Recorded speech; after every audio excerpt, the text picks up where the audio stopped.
Welcome to Side Quests and Save Points, the podcast where the plot is optional, the characters are over-leveled, and the only thing we wipe to is emotional damage. Today's side quest features Sena Bryer, someone who wears as many hats as your min-max bard in D&D. Voice actor, writer, director, casting, and showrunner. Whether it's figuring out who she is or charging an axe first into battle, you all probably know Sena best as Wuk Lamat from Final Fantasy's expansion Dawntrail. So grab a drink, clear your throat, and prepare for a conversation with more distractions than your first Skyrim playthrough. Welcome to your save point. Let's start this side quest. Hello, welcome. Thank you for joining us today. Hi, how's it going? It is going good. As of about 30 minutes ago, have got up to the last quest in the current patch, and I didn't want to start it in case of endless cutscenes. Which is always a distinct possibility. So how long had you been playing Final Fantasy before you got the role? How long do you have for this podcast again? What's our timeline look like? So I guess I'll go backwards rather than forwards. I've been playing Final Fantasy XIV. I was there 1.0 launch day. I made a little LFL named Team Rocket. They were great. Went out in the field. No one had any idea what they were doing. We just started fighting rats and stuff, or whatever it was in Lenoche at the time. Then I quit for a while because 1.0 launch was came back around December 2011. Was like, okay, this was after Yoshi P had taken over the helm. It's like, okay, I see. There's stuff now. This is good. And played it until the end of 1.x. Then went on hiatus, came back to Realm Reborn. Played again for about, I think, not quite to the end. Or maybe I can't remember if it was 2.1 or still in 2.0. Quit again, came back at 2.4, and ever since then I've just been playing it off and on. Sometimes for longer bursts of time, and then usually now I'll drop a month, maybe two every patch cycle, and then take a break, and then come back and whatnot. Before that, however, I have played and beaten every Final Fantasy before 14 and before. I haven't beaten 15 and 16. Just because I'm not an action RPG girly, but I will eventually. I played 11 for many years. A lot of the Final Fantasies, I could not tell you what happened in most of them because I just kind of burned through them in college. Like 4 or 9 or 8. I'm like, I don't really remember. I just played the games. But 4 and 5 were my first ones. 5 is my forever love. I love 5 to death. So yeah, I like this series quite a bit. So outside of Final Fantasy, what is your first gaming memory? I know my first gaming memory, was the very first game I played. It was Paperboy for the NES. I was at my cousin's, my aunt's and uncle's place, and they had a Nintendo, and this was like 1989 or no, probably 1990 actually.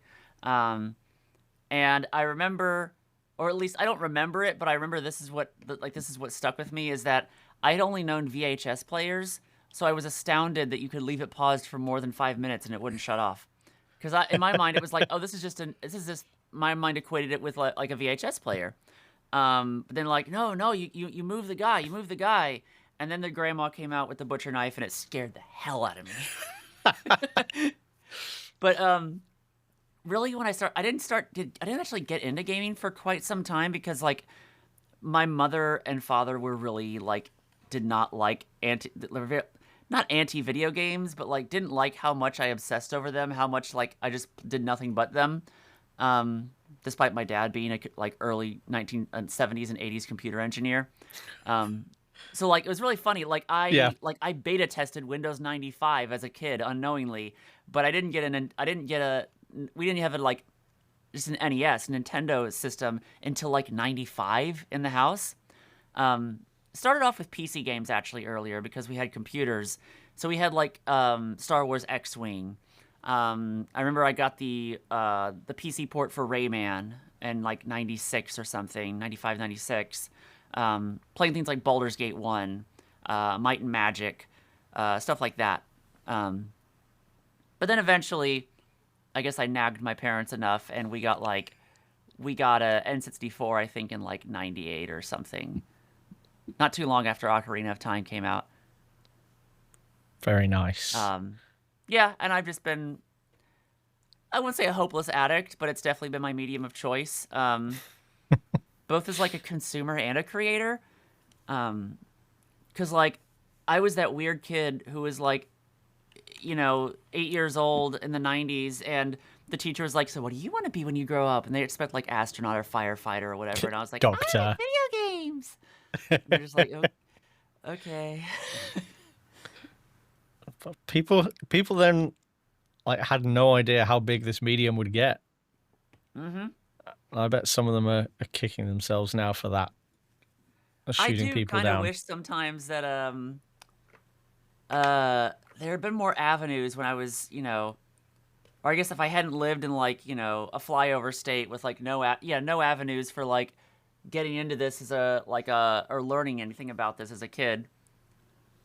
Because it was like, nowadays there is, but back then it was like, you were only a game developer if you had like 4 buddies who knew how to engineer stuff, and Yeah.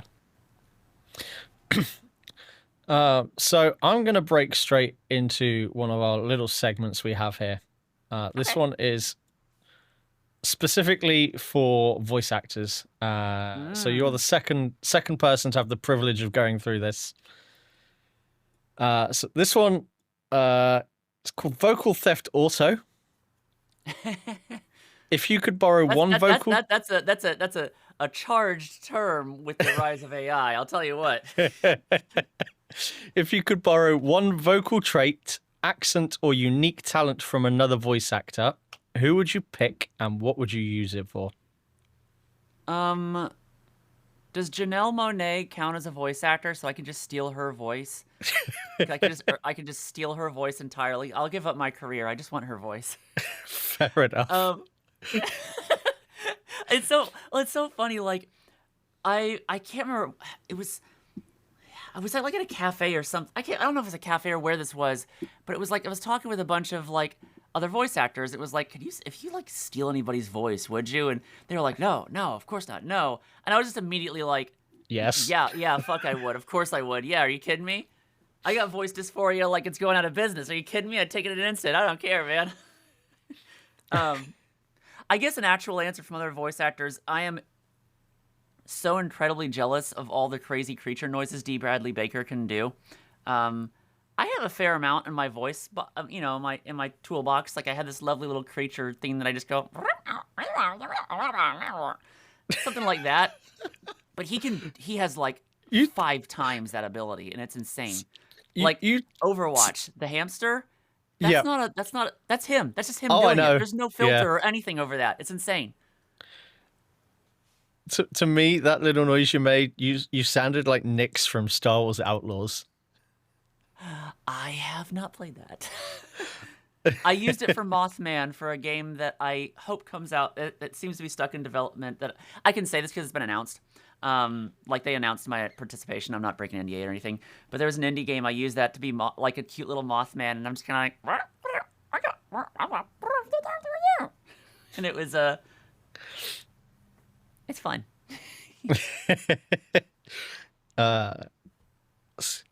Mine is like not being a voice actor of any description. I am. It's not like he even changes his voice, but I am just in utter awe of Gideon Emery. Yeah. What do you mean? I'm the leading man. That's my best Gideon Emery. That's pretty good. But because obviously he does, he's done a fair few Final Fantasy roles. He's done Dragon Age. I once watched him without knowing it was him in a cameo in a show called Burn Notice. Live action? Yep. and he put on such a good Irish accent. I didn't have a bloody clue who he was until the credits Oh, rolled. wow.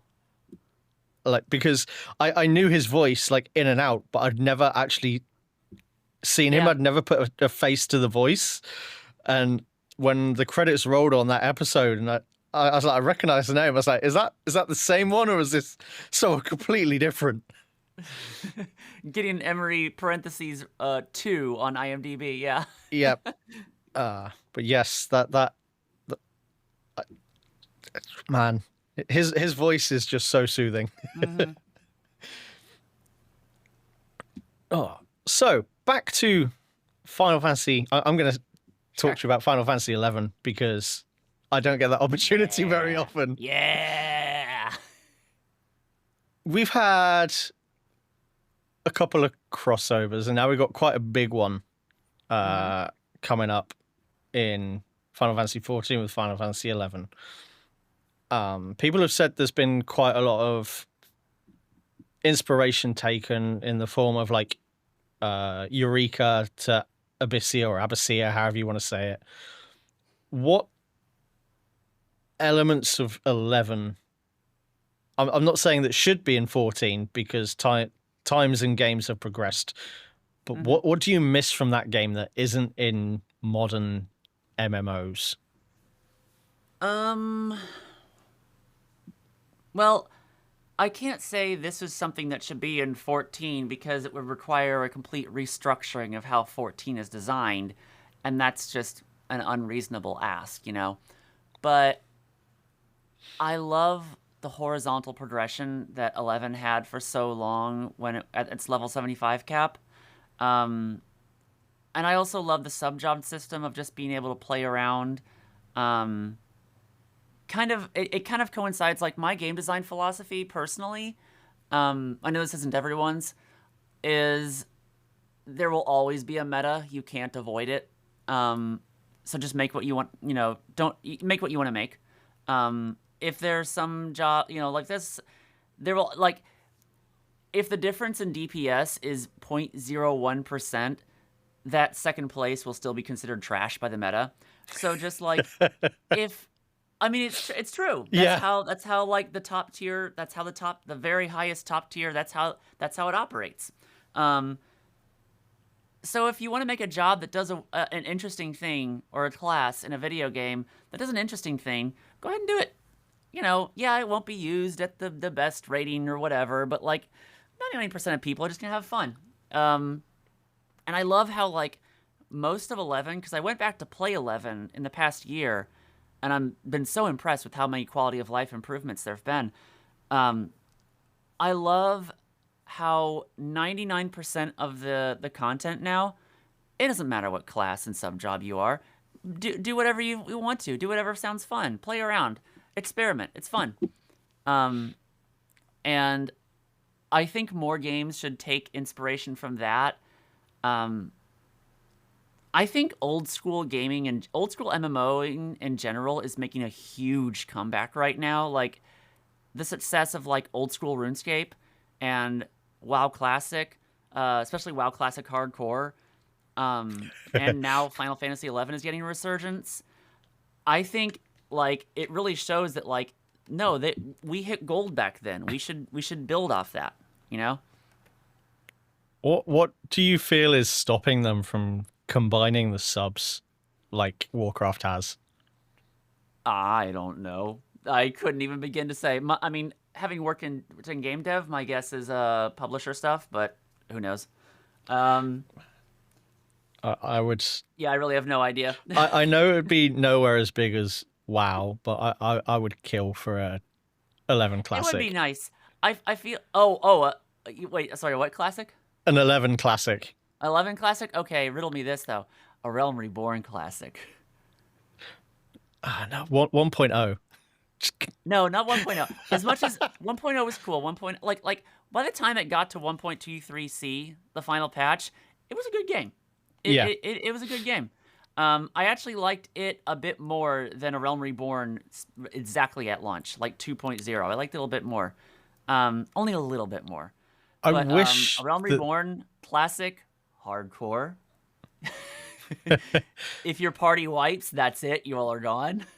I wish that they'd managed to somehow keep the zoneless, like the complete open world. Yeah. Yeah. My guess is PS3 limitations, but Yeah. yeah. I'm okay with sacrificing that if it meant Oh, we got to have something that's much like if they're like, yeah, if we had open world, we would have had to get rid of this and this and this and this, and it's like, oh god, okay, yeah, no, I understand, I understand. yeah. You know, I feel like that's usually how it goes in game dev. So, what did you play in 11? What was your job of choice and sub job? So I was not good at MMOs back then. Like my first one was EverQuest, and I never got past level like 32. Which was, and it's funny because like back then you really didn't care. It was just like I'm having fun playing a game with other people. I don't care. Yeah. Nowadays it's all like you gotta get to end game, you gotta get to the final. That's where the real game is, or whatever. In 11, I did get to 75 cap, but not until the Treasures of Hot Urgent expansion. So my two mains were Corsair and Puppet Master. Very nice. Corsair because that's what people, you know, I had to be realistic of like I need to be absolutely be invitable in groups, and Puppet Master was just for me. It was my little solo machine. The amount of rumors that went round in 11 that people just took for gospel, like the fact that if you had a Beastmaster in your party, it reduced your XP.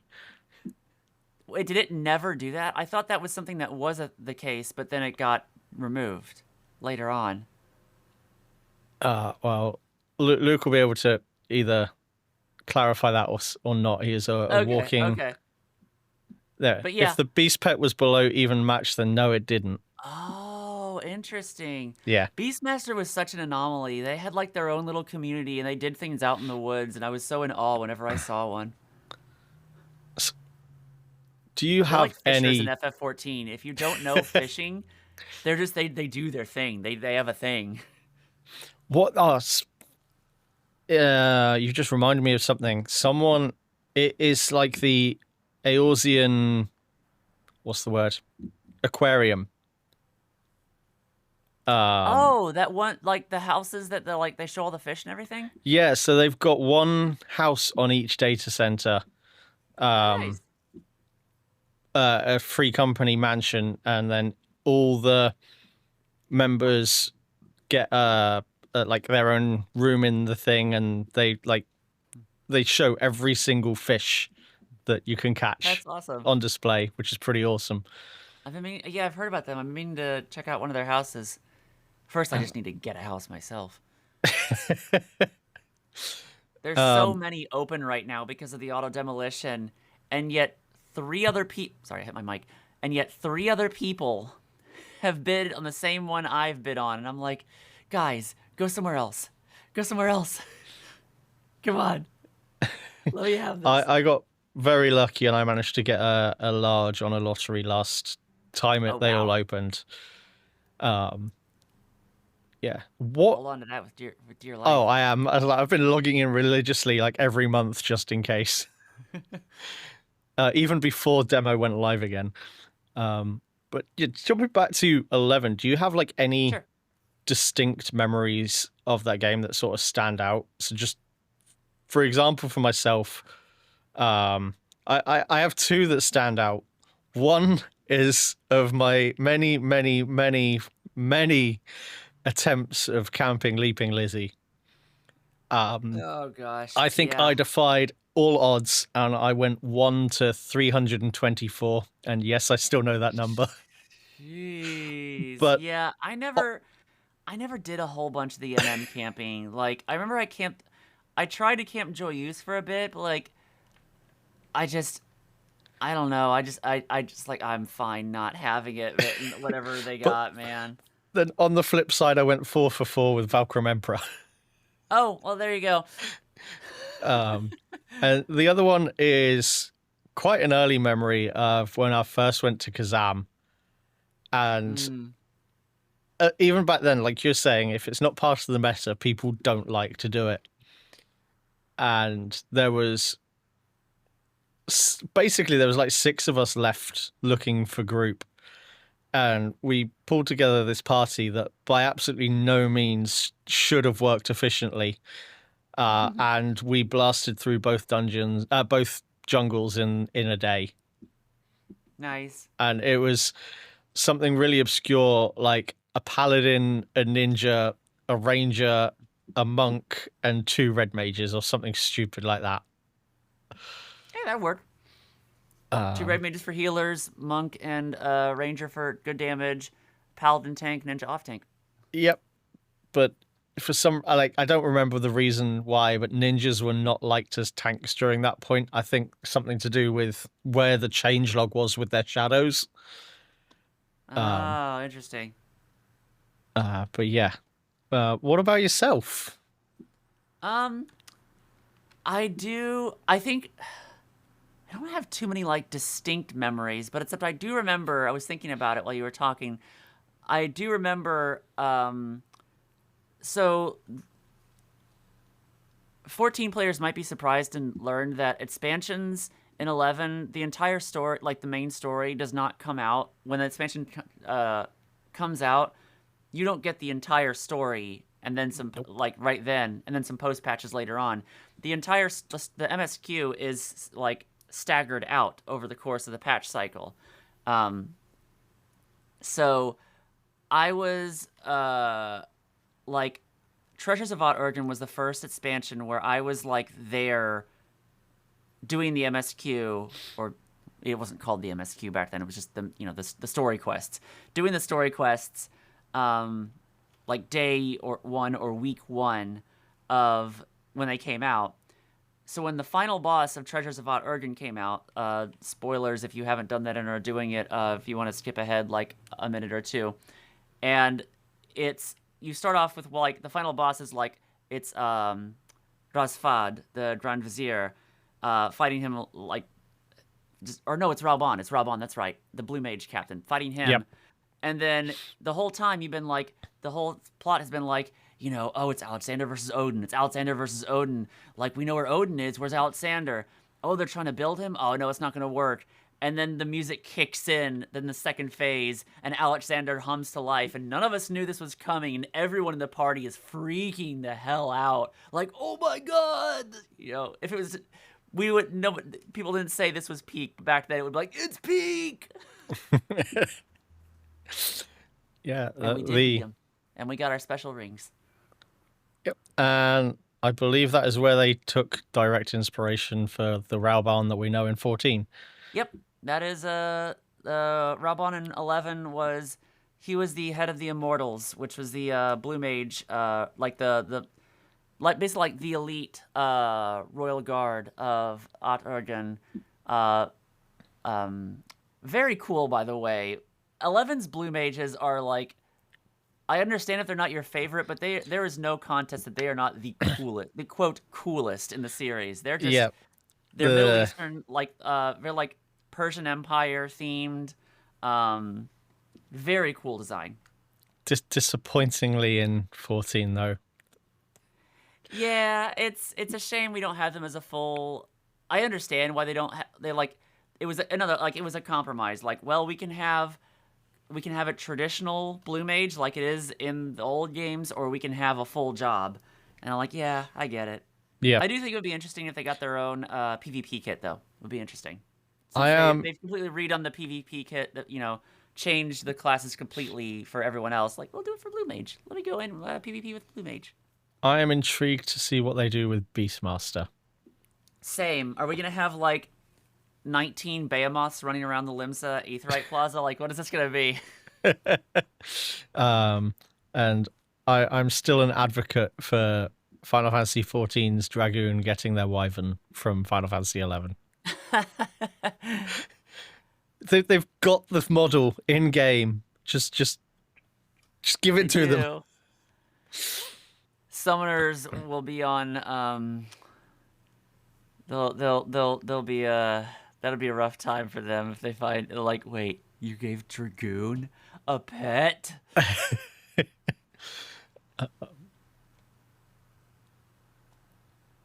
That would be so good. I'm just just envisioning it now.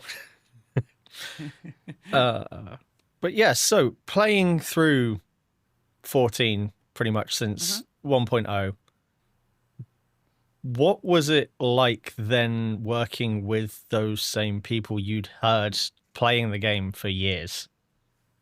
So we never actually work directly with like, I mean, you're not talking about the other voice actors. You're talking about like Kate and Koji and whatnot. Yeah. Okay. Well, Koji-san wasn't actually in any of the recording sessions. It was Kate and the director Danny, and it was. I'd like to say, as a voice actor, I had my starstruck Hollywood moment like 10 years ago. I got it out of the way, and now I can just kind of like, I don't know. It's like I can just kind of talk with anyone. Like, I met Billy Bob Thornton, and I was just like, "Oh, what's up, man?" He was like, "Hey, how's it going?" You know, that kind of stuff. Like, you just kind of get used to it. So when I went in, I got the call back. It's not that hard to. I feel like it's not that hard for me to just turn on like my professional mode. Yeah. It did help though that there was definitely a moment where they had like, "Oh, we don't have to explain stuff to you. Oh, this is wonderful." I remember in the callback where it was like, well, we want to do, this is based in like South America and like Central America. We want to do this correctly. And I was like, I can't remember what the exact words were, but I mentioned like, oh yeah, no, I get like I think you all did a really good job with South Asian and Raza Han, and just being able to like rapid fire like, oh, say stuff like, yeah, I understand what you're saying here. I understand like we've never spoken together, but we know each other's language right now. Yeah. And it was I was definitely nervous my first recording session. Especially, and I was nervous, but I got through it.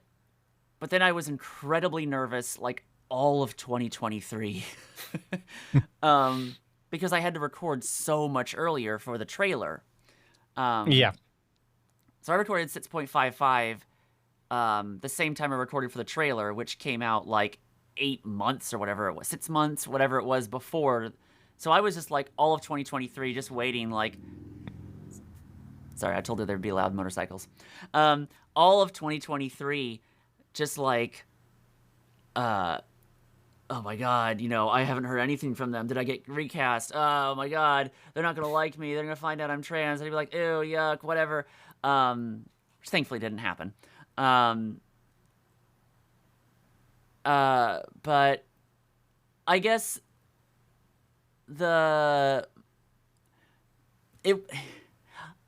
I don't know. I'm trying to like, not that it wasn't all good, but I do remember in my first session doing that thing we tend to do when we meet people who have made something we like, and like just doing like here, let me tell you how much I know about this thing.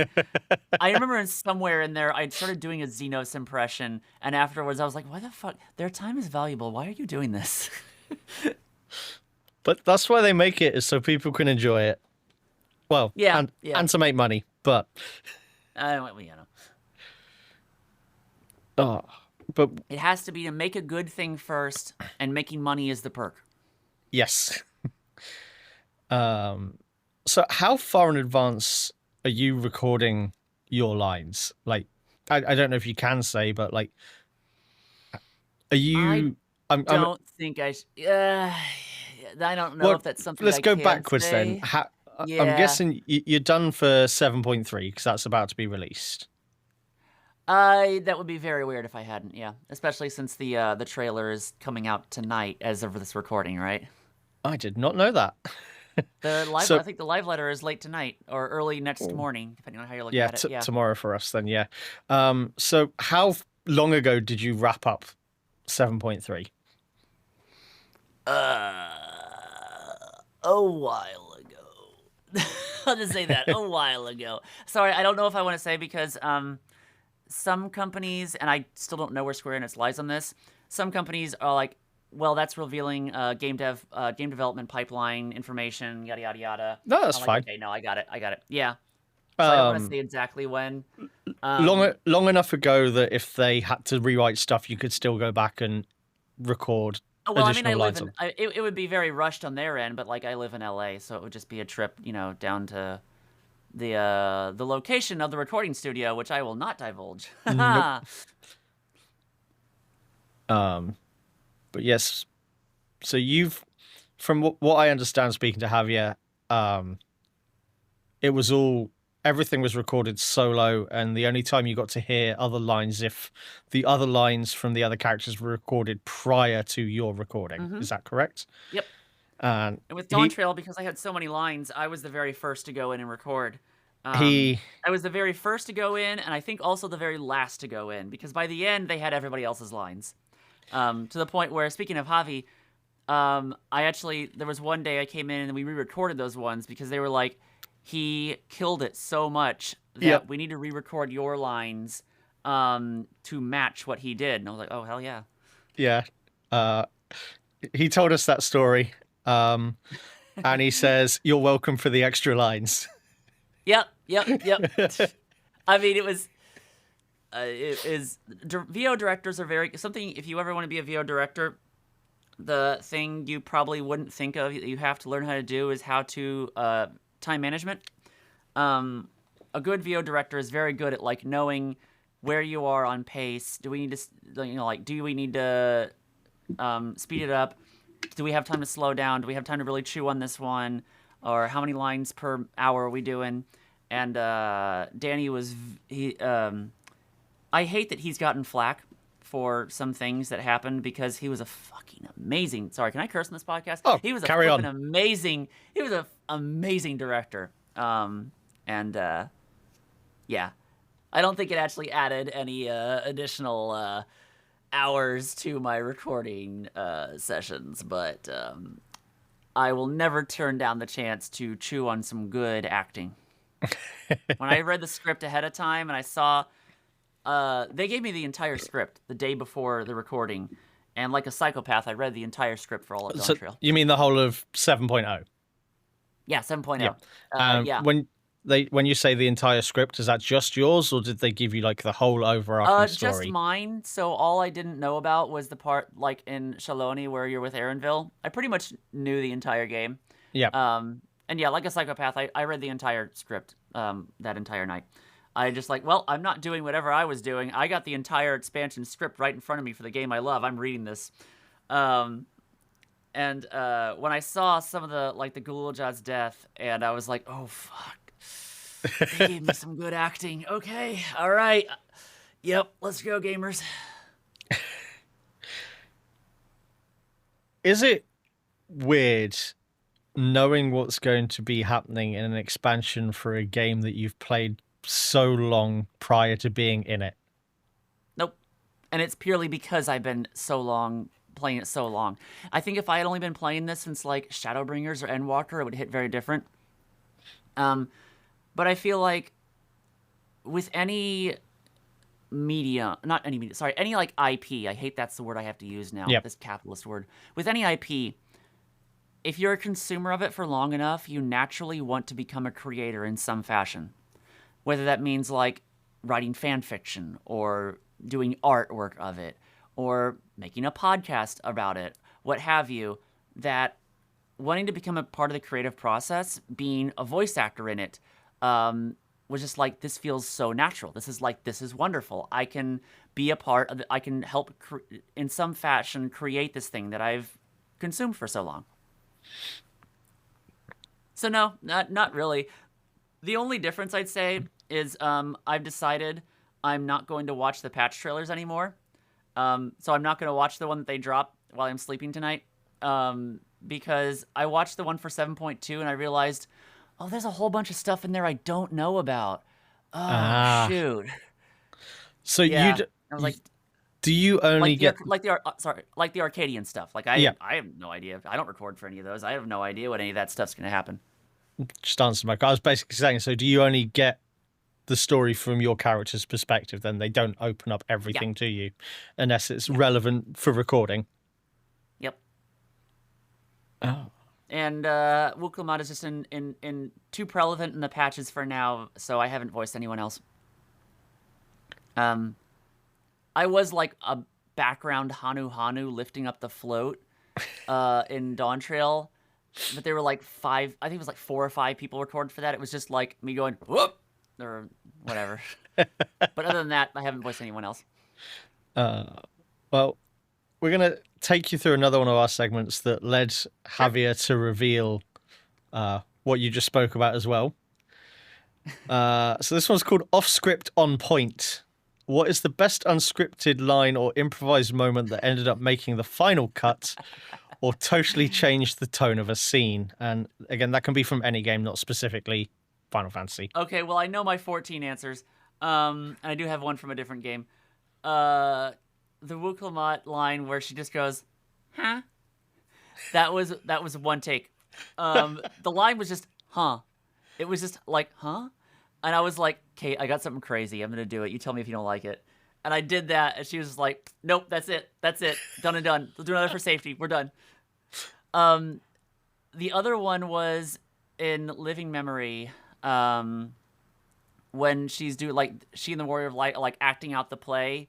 One of the lines, we were going over it over and over again, and it was just like, oh, I can't. We can't make it work. And Kate was like, add an oh boy to the beginning. I was like, okay. So I just added that, oh boy. And it was like that made it. That did it. That was it. There's all sorts of I'd say like every game, there's always stuff like that. There's always little bits like that. You're always changing things like, oh, this worked on paper. It's not really working now. But then, so you go and change stuff in the booth. Unless you have like a really picky client, I guess. I've never had to do this. Where it's just like, no, it is what is written. This is my holy work, or whatever. They exist out there somewhere. My other one, though, from Need for Speed Unbound, I voiced Justicia, which, fun fact, is the exact same voice as Wuk Lamat. I'm really glad there's not many people who play both Need for Speed and Final Fantasy XIV and would have been like, hey, a sec, I know that person in the trailer. I know that voice. Hold on. But there was a line for like, if she passes you in a race, it's like, bye. It was just bye, exclamation point. And I was like, I got something. For like the third take, I was like, I'm going to do something extra. And I went, bye. And that's the one they took. Like, when I played the game, I was like, yes, they took that one. Yes. Oh.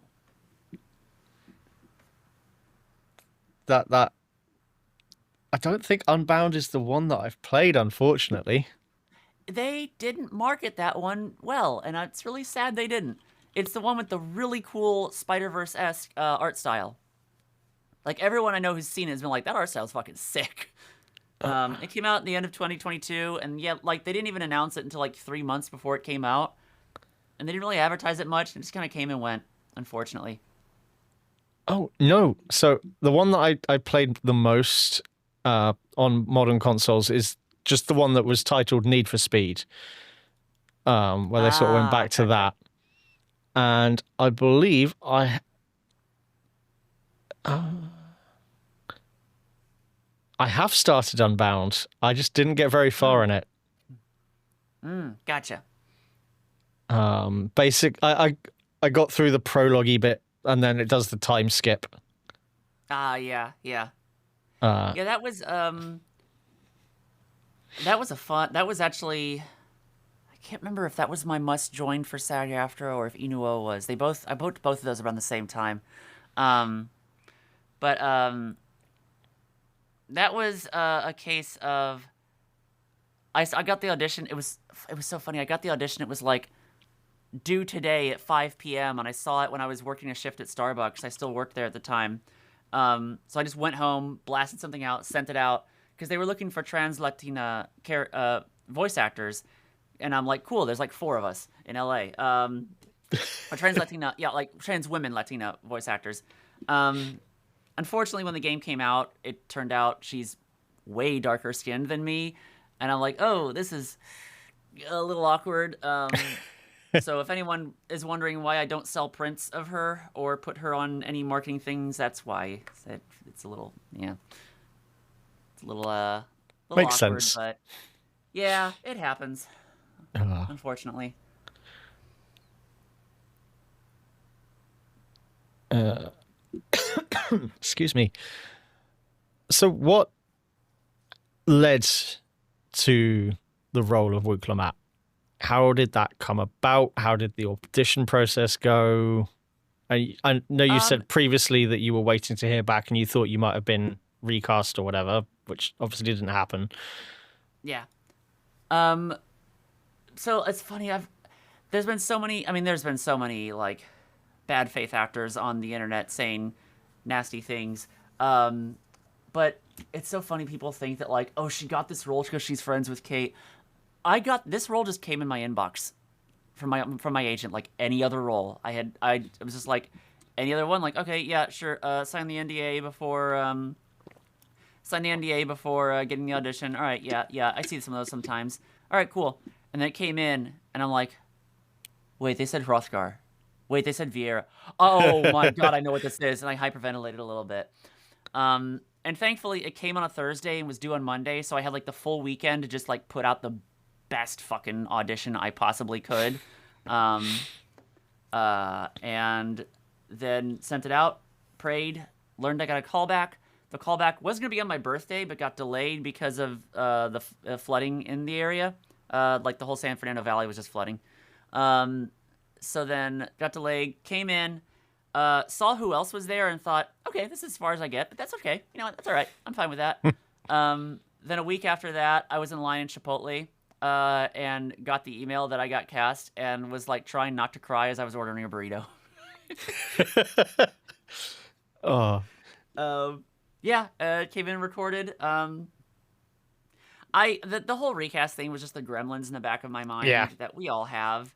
The imposter syndrome, that kind of thing. was Wuk Lamat the original role that you auditioned for? Yes. Because Um, Javier said because- that Bakul Jar Jar Yeah, was not. Yeah. because Wuk Lamat showed up in 6.55 rather than 7.0. Yeah. Her auditions were like a year earlier than everybody else's. Because I did see the general Dawntrail auditions as well, and I was like, should I audition Do for both. this? I think I put out an audition for Surreal Jaw. The Surreal Jaw's like his conniving little guy, and I did a very like, Surreal, resilient son. What is it that you desire? Just because like, hey, maybe they'll take it. Whatever, I'll put it out there. Why not? Obviously, they didn't want to double up, which is totally Yep. good. More actors. Do you remember the first voice line that takes place in Endwalker? Sorry. Something like something so much I just couldn't help but wander around or something like that. Yeah, pretty close. Sorry, it's just so different here. I can't help but It's just want so to explore. different here. I can't help myself. I was watching a friend, streamer Girl DM, who I did a WoW Classic Hardcore collab stream with her, Joe Cat, and the Grinding Gear guys a few months ago. She just got to like that patch like last week. So I was watching that, so it's fresh in my mind. I was trying to like I was lurking in the chat because I was like, oh, I don't want to. I'm not going to be like that person who's like, hey there, you're listening to my voice acting. What do you think? Or whatever, But I was very much like, I'm going to be a quiet, emotional vampire. What does my friend think of my performance? The other one I saw was one of Zeppler's videos where it's the fight with Endless Fiend, and there's a before and after. How long did it take them to call you back into the studio to redo those lines? Well, those dropped with 7.1, so I just did them along with 7.1. I just saved it for the end because it was a lot of screaming, and my voice is pretty hoarse. Actually, after that session, I went and met up with Jesse Cox and crashed his stream. If I go back now, I'd probably sounded like, "Hey, Jesse, how's it, guys? How's it? Hey, it's nice to meet you and everything," or whatever. I definitely know my canary in the coal mine for if my voice is dying and I need to quit it is, can I do the kid from the Fortnite kid. If I can't do that, I need to stop. I need to stop because my voice is getting damaged, and I definitely could not do that after those lines. All right. So we're gonna play a little game here. Oh, I've just shrunk all my screens down. That was not good. Favorites. So we're gonna do a round robin with the Scions. So you just give me the first response that you get into your head. Okay. We'll whittle down who your favorite Scion is. So your first matchup is Urianger or Thancred? Urianger. Papalymo or Lys/Yida? Oh, that's hard. I'm sorry, Papalymo. I like Lys. Okay. I hate knocking out Papalymo first round because he deserved better. Oh, he does. Alphinaud or Alizé? Alizé. Y'shtola or Minfilia?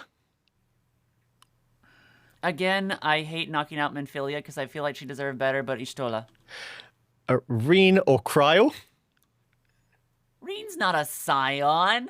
Kind of. Kryl. Graha or Tataru? Tataru. Tataru makes she's what holds the Scions together. Let's be real. There's a reason she got front and center for the Endwalker poster.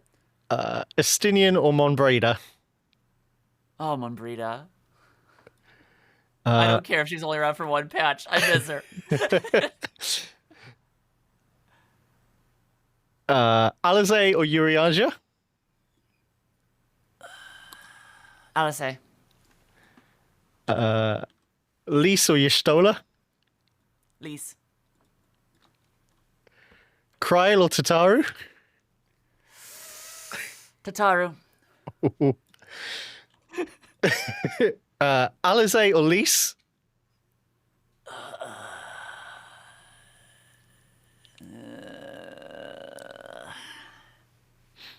I get my first response was Lys.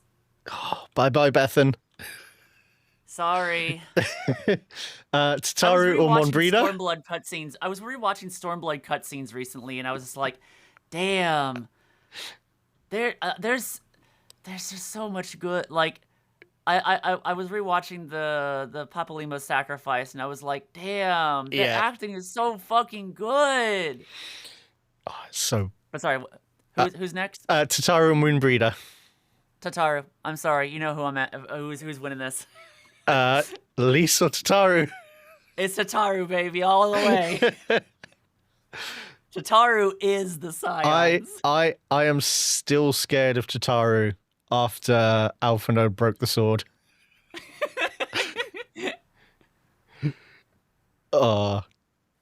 Yep. I mean, if Zero was in there, Zero would have won easily, no contest. But I have me and my sister both have the tragic the tragedy of all our favorite characters die off. I love Isael so much.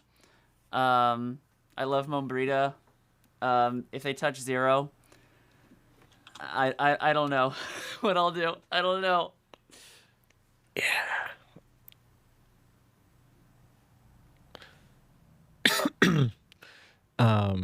But yeah. Have you done any raiding in 14? I don't do much high-end content. I did, like, back in the day, like, I was in a group and we prod Titan hardcore, hard mode, for ages. And it was like, I think it just put me off raiding because it was just like, it took so long. And, like, people who didn't play back then have to realize it's easy now because tanks have 9,000 health. Back then you had to have 3,200 to survive that, and that was high-end. Same reason Labyrinth of the Ancients is easy peasy. Play that at min-eye level and come back to me. But I just think, and I know there's like, this is my opinion, there's people who like love, you know, the way they get together and they triumph over after long periods of time they triumph over it. But like I feel like raiding has a tendency in all games, all MMOs, has a tendency to bring out the worst in some people.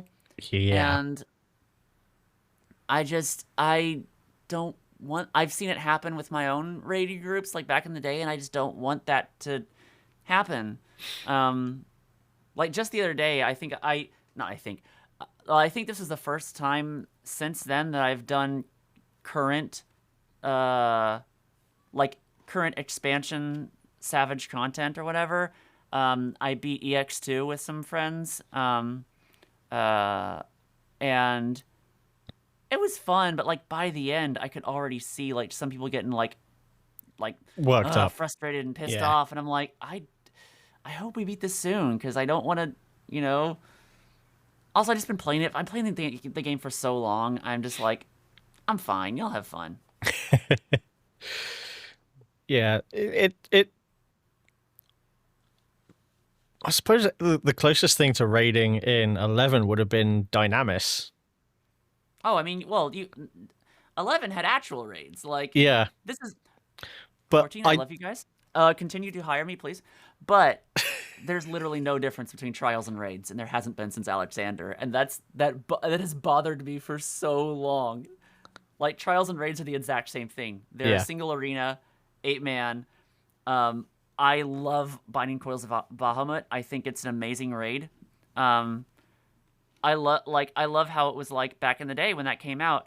It was like, okay, here's difficult trash mobs and stuff we have to puzzle out. And I'm like, that's great. That's fantastic. Make us think instead of just memorizing, attack patterns or whatever. But it's not my game. So yeah. 11, we had Dynamis, we had Salvage. I did a lot of Salvage. I got almost full Usukane gear and Salvage. You had like Nizel Isle. Nizel, however you say that, Isle. And there was open world raiding. Like you might be hanging around Tulia and you see a group of people fighting spawning the Four Lords, fighting Gembu or Seiryu or whatever.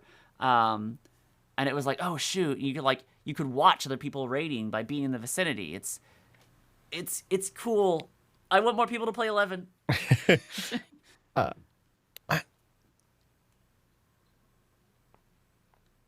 I don't, unless I just had very good experiences with 11. I don't recall anyone who was doing that content at the time getting that worked up as people do currently, raiding in Warcraft or 14 or whatever their game of choice is. It was more has to just do with games, MMOs of the time back then.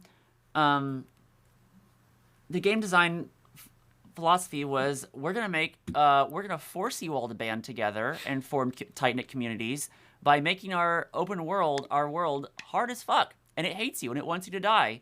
So that just kind of forced people to band together and really actually know one another, whereas nowadays I don't think that would really work, also just because there's 10,000 more times more people playing them than there were back then. It was so niche back then. Reputation definitely mattered more than gear. Yeah, absolutely. Though also, I mean, let's be real, they were super toxic endgame EverQuest raiders. Let's be real, they were out. I don't know who they were, but I know they were out there. I remember the stories. Unfortunately, did not have the privilege of playing EverQuest or EverQuest 2. If you want the weird experience, they do every May, for the anniversary of EverQuest, they do new timed progression servers. Ah. This year's was kind of weird because it started at the 4th expansion, but they're fun. They're fun to dig in and figure out what the hell's going on or whatever. But well, we've just started. After saying countless times that we weren't going to, we decided to attempt WoW Classic Hardcore. I love WoW Classic Hardcore. I didn't think I would until I got in and I realized, the permadeath is what keeps the world alive. Yeah. It's what keeps it like it's what keeps it alive. Like, oh, this creates because there's constantly an influx of new players, of new characters rather. It keeps the economy going. It keeps people playing the game. Yeah. Linen And bandages I has never adore it been now. so more expensive. What's that? Linen bandages have never been more expensive. Oh yeah.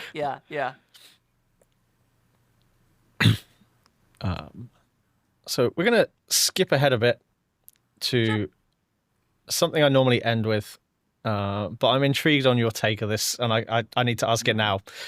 So this is called RPG Super Party. Okay. Oh, I know. Oh, yeah. Yeah. You're forming the ultimate RPG party. You get to pick one tank, one DPS, one mage, and then a healer/support from any game.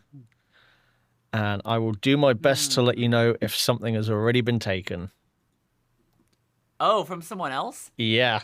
Yeah, this is... Oh, okay. My mage is Jade Curtis from Tales of the Abyss. You're safe on that one. Just repeat the last name for me. Jade Curtis. Curtiss. Yep. I love him because he's the 35-year-old in a group full of JRPG protagonists, teenage JRPG protagonists, who will remind them at every moment, every opportunity, that they are stupid teenage JRPG protagonists. He's great. I love him so much. And he casts Indignation, which is the coolest spell in any RPG ever. For healer, that's a tough one. I'm going to go with Minwoo from FF2. Because he's really cool looking. He's got a cool design. I think that is the first FF2 character we have had. I think FF2 deserves a remake more than any other FF game. And I think it deserves a remake because we have 35 more years of game dev experience that we can use to make it actually make that game system work right. But tank. Tank. That's a good question. A lot of the RPGs I'm thinking of, it's characters that are just like, that you can make them whatever you want to make them. Oh, Fiona from Xenoblade Chronicles. That's a popular one. Please no one take her. No one has taken that one. Oh wait, is it Fiora? Am I a fake fan? Is it Fiona or Fiora? Oh fuck.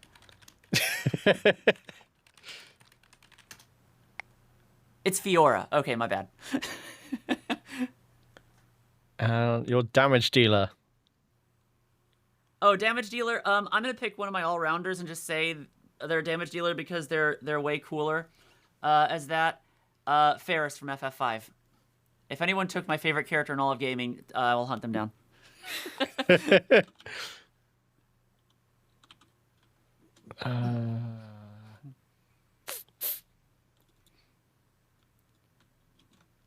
And if I can't have Ferris, I'll take Monica from Dark Cloud 2.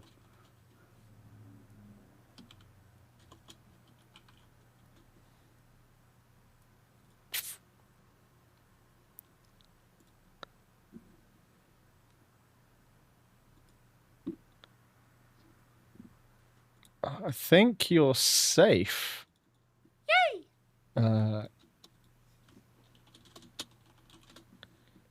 There we go. So we have Minwoo, Jade, Ferris, and Fiona. That's a good team. That's a good team. I'm liking it. I'm liking it. One of them's a robot for some reason, but hey, it works out.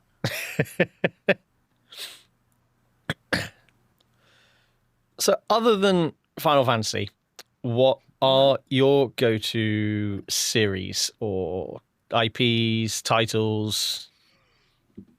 I love simulation and like simulation games, city builders, those kind of things. So things like Factorio or City Skylines, stuff like that. Sid Meier's Civilization has been a big one. I still play 5 though. I didn't like 6 too much, and I like what they're doing with 7, but I'm waiting for that to get fixed a little more. Um, I love the Tales series, though. Again, it's modern. Maybe I'm just growing into an old lady, but modern stuff is. I didn't like the direction they took with Tales of Arise. What other series? I do love Warcraft. It's so funny. People get so like tribalistic with like genuine shock. Like, oh, how can you like that? Like, I'm sorry. You work for. First of all, no, I don't work for them. I'm a contractor. I'm a day player. And second, like, I'm a person. I can have, you know, I can like other things. Like, Yoshi P likes World of Warcraft. Like, what are you talking about, guys? And he's, I believe he stated in an interview that he took parts of Warcraft, Elder Scrolls Online. There's a couple of others, and Guild Wars probably. Guild Wars was definitely one of them, and oh, the Fates are straight up. Rift made those. Yeah, and he said he just like he took the best parts of the things that he liked from all those and just threw them into 14. Yeah, that's basically how you make a game. Whatever you like, put it in your game. Find a way to make it work. Yeah, I'm blanking on specific like series. I'm thinking like a lot of my favorite games. Oh, Baldur's Gate. Baldur's Gate 1 was my first. Baldur's Gate 1 was my first RPG I ever played. Baldur's Gate 2 was my favorite game of like all time for ages. So I had like the highest expectations going in for Baldur's Gate 3. I was ready to be disappointed, and it turns out it was one of the best fucking games ever made. Had you played Divinity before Baldur's Gate 3? You know, I tried, and it was like the whole. There was one of the very first Divinity game. I think I got into it like 10 years after it came out, and I was like, this is just like, it didn't age well for me, and I was like, eh. Yeah. But then the other one that came out, was it Original Sin? Yeah, you had Original Sin, and Original Sin 2 is the one that blew up. Yeah, I tried one of those, and it was like, you have to make 2 characters, and I was like, but I don't want to. Okay, well, you can make one, but they'll be like, that's harder. I'm like, but like, that'll probably be the first one. And that kind of like pushed me off of it, and I didn't end up playing it. I would recommend Original Sin 2 if you have the opportunity to play it. So, all right. I'm also curious what Larian's doing next, because they said it's not Baldur's Gate. I hope they continue on with Divinity. Just because Original Sin 2 was such a good game. I'd like to see Original Sin 3. And to go back, like, hey, we haven't forgotten about our old series. I'm hoping Alcat goes back and makes Pathfinder games again.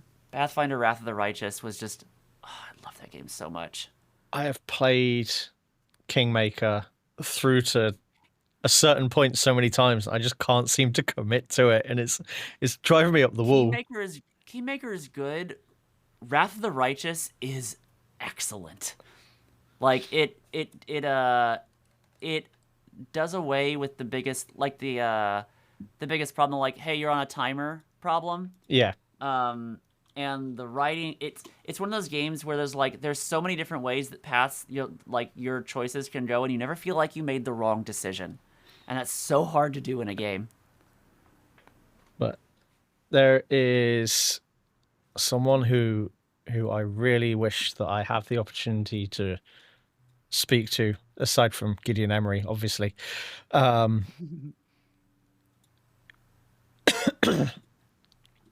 Oh, excuse me. And that's Amelia Tyler. So she was the narrator for Baldur's Gate 3. I met her outside the I was pamphleting for SAG-AFTRA when we were on strike at the Game Awards last year, and she was there. I met her. I think she was there for Warframe, actually. But yeah, so she was obviously the narrator for Baldur's Gate 3. She was in Kingmaker, and she was also in Divinity Original Sin 2. And that's where I first heard her voice. She's also in Wrath of the Righteous. She's Wenduog. She's a very like, what do you mean kind of character around here. Strength is all that matters, so I follow the strongest one. That just happens to be you. Kind of. I will have to play that. Although my list from starting this podcast is ever growing because the amount of recommendations that I'm getting. Yeah. I haven't even mentioned any of my... Well, no, Baldur's Gate 2 is the only... I was like, that's the only top 5 games my top 5 I've even mentioned. Yeah, Baldur's Gate 2, I remember playing over a wired internet connection with my dad. Oh, nice. Not many people know that game had multiplayer back in the day. He made me get it because it had multiplayer, and he wanted to play Dungeons and Dragons with me. Aw, that's nice. But I've just started Neverwinter Nights 2 because that has just been re-released on PC. Okay. And I had the privilege of speaking to one of the writers last week. So I'm very interested to get into that and sink my teeth into that. Nice.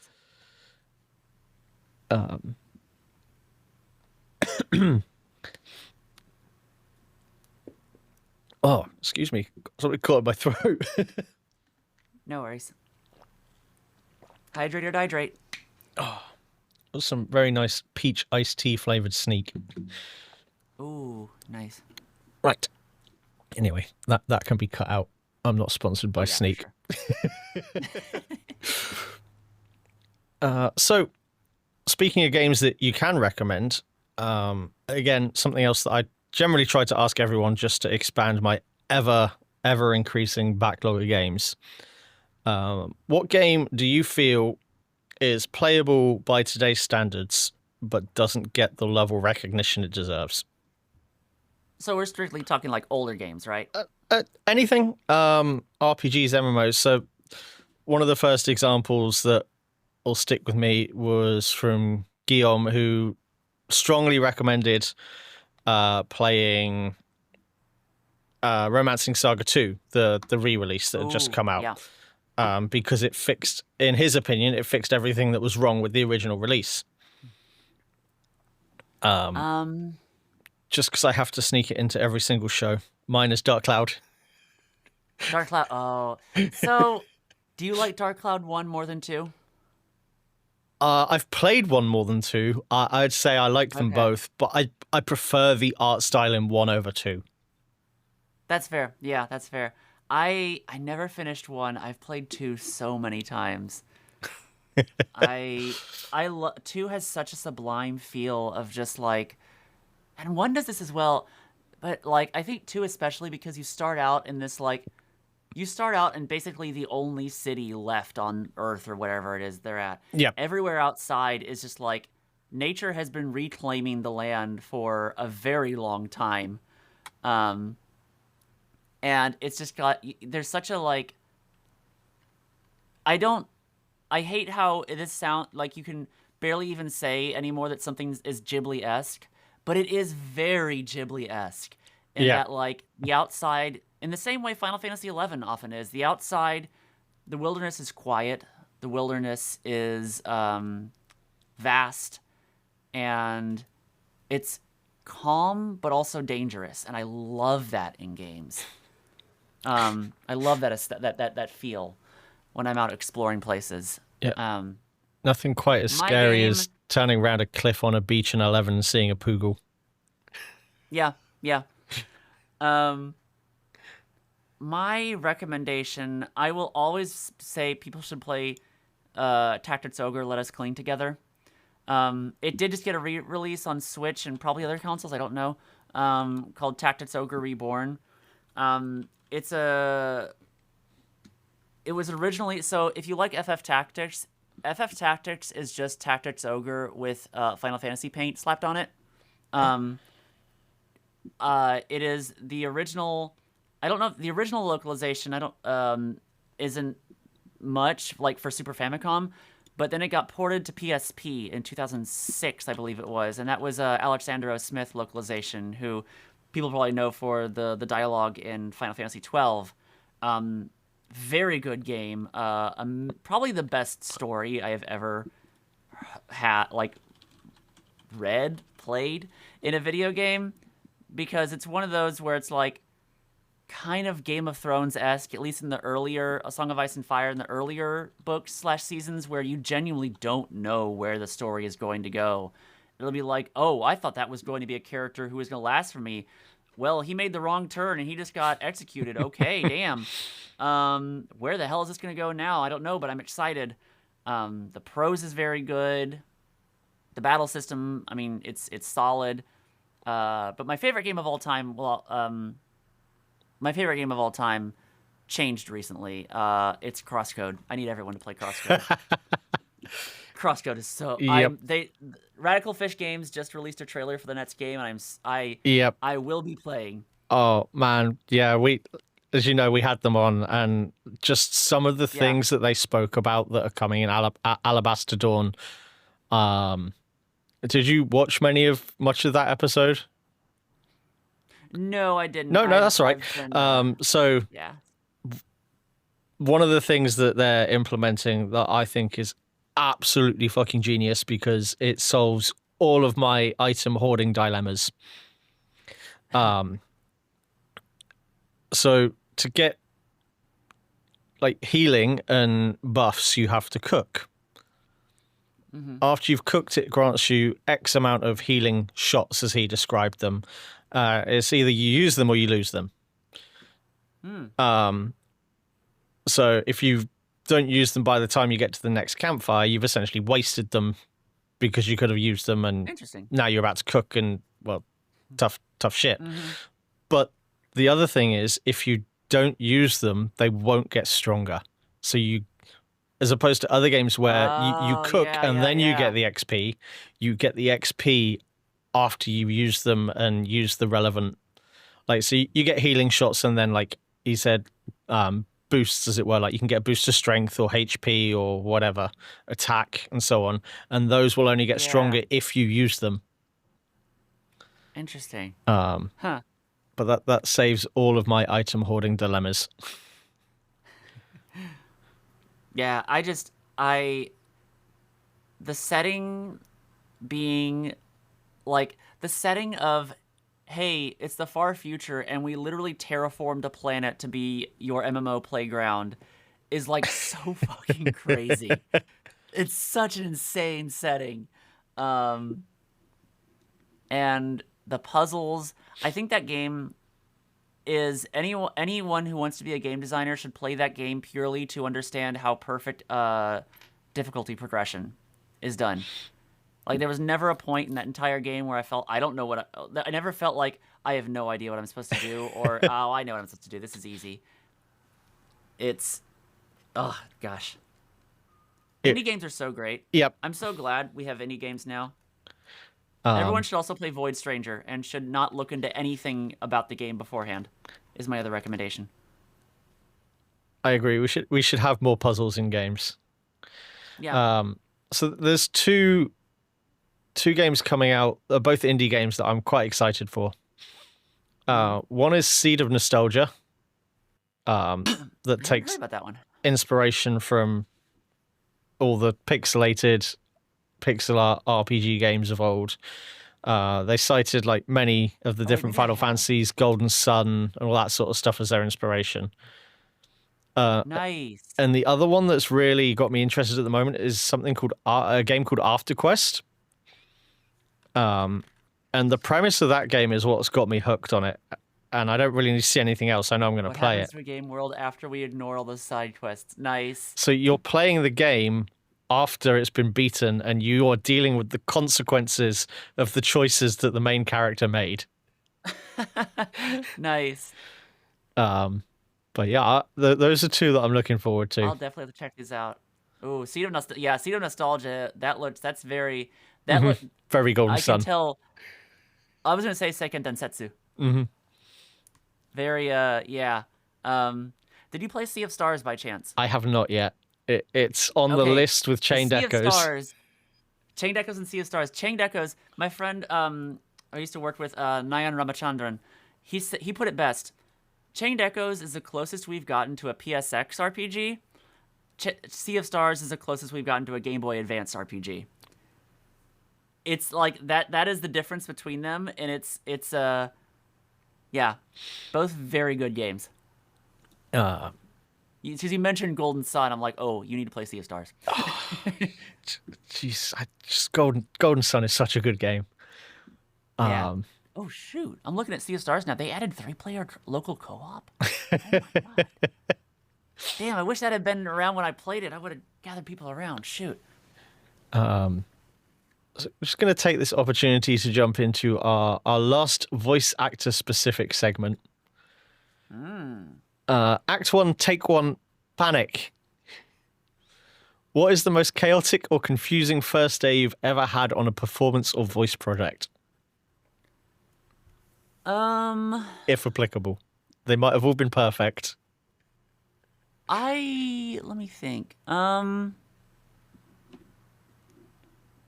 I don't know, because all I'm thinking of is stuff in studio, but I mean, there's also been things where it was like I've never ran late or forgot I had a session or something like that in studio stuff, but like stuff remotely, which was like obviously so big during the height of the pandemic and still is to an extent. It's kind of always scuffed. It's kind of always panicky. It's kind of always falling apart. I mean, I guess this isn't quite what you were looking for, the answer you're looking for, but, excuse me, very early on in my career, I had that one, I'm bright-eyed and bushy-tailed, and they want to cast me in a video game, and it's for exposure, and I fell for it. Oh, dear.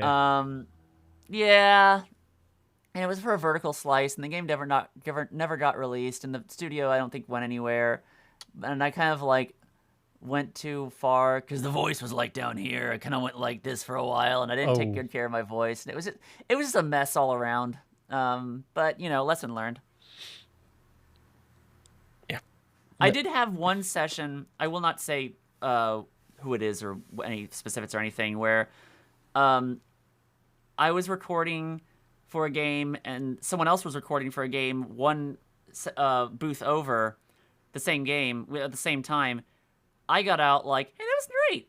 They got out like, that was a fucking nightmare. I'm like, oh my god, wait, what happened? What? We had two very different experiences. What happened here? Oh dear.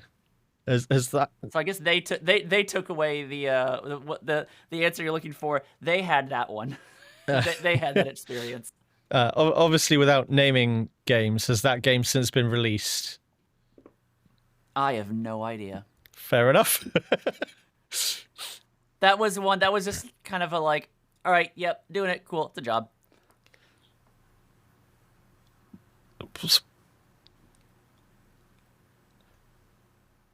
Talking about something that is quite divisive within the Final Fantasy XIV fandom. Oh boy. Is the... What, my character? No, not even your character. The transition that we've had from Endwalker to Dawntrail, where the focus has shifted off the Warrior of Light.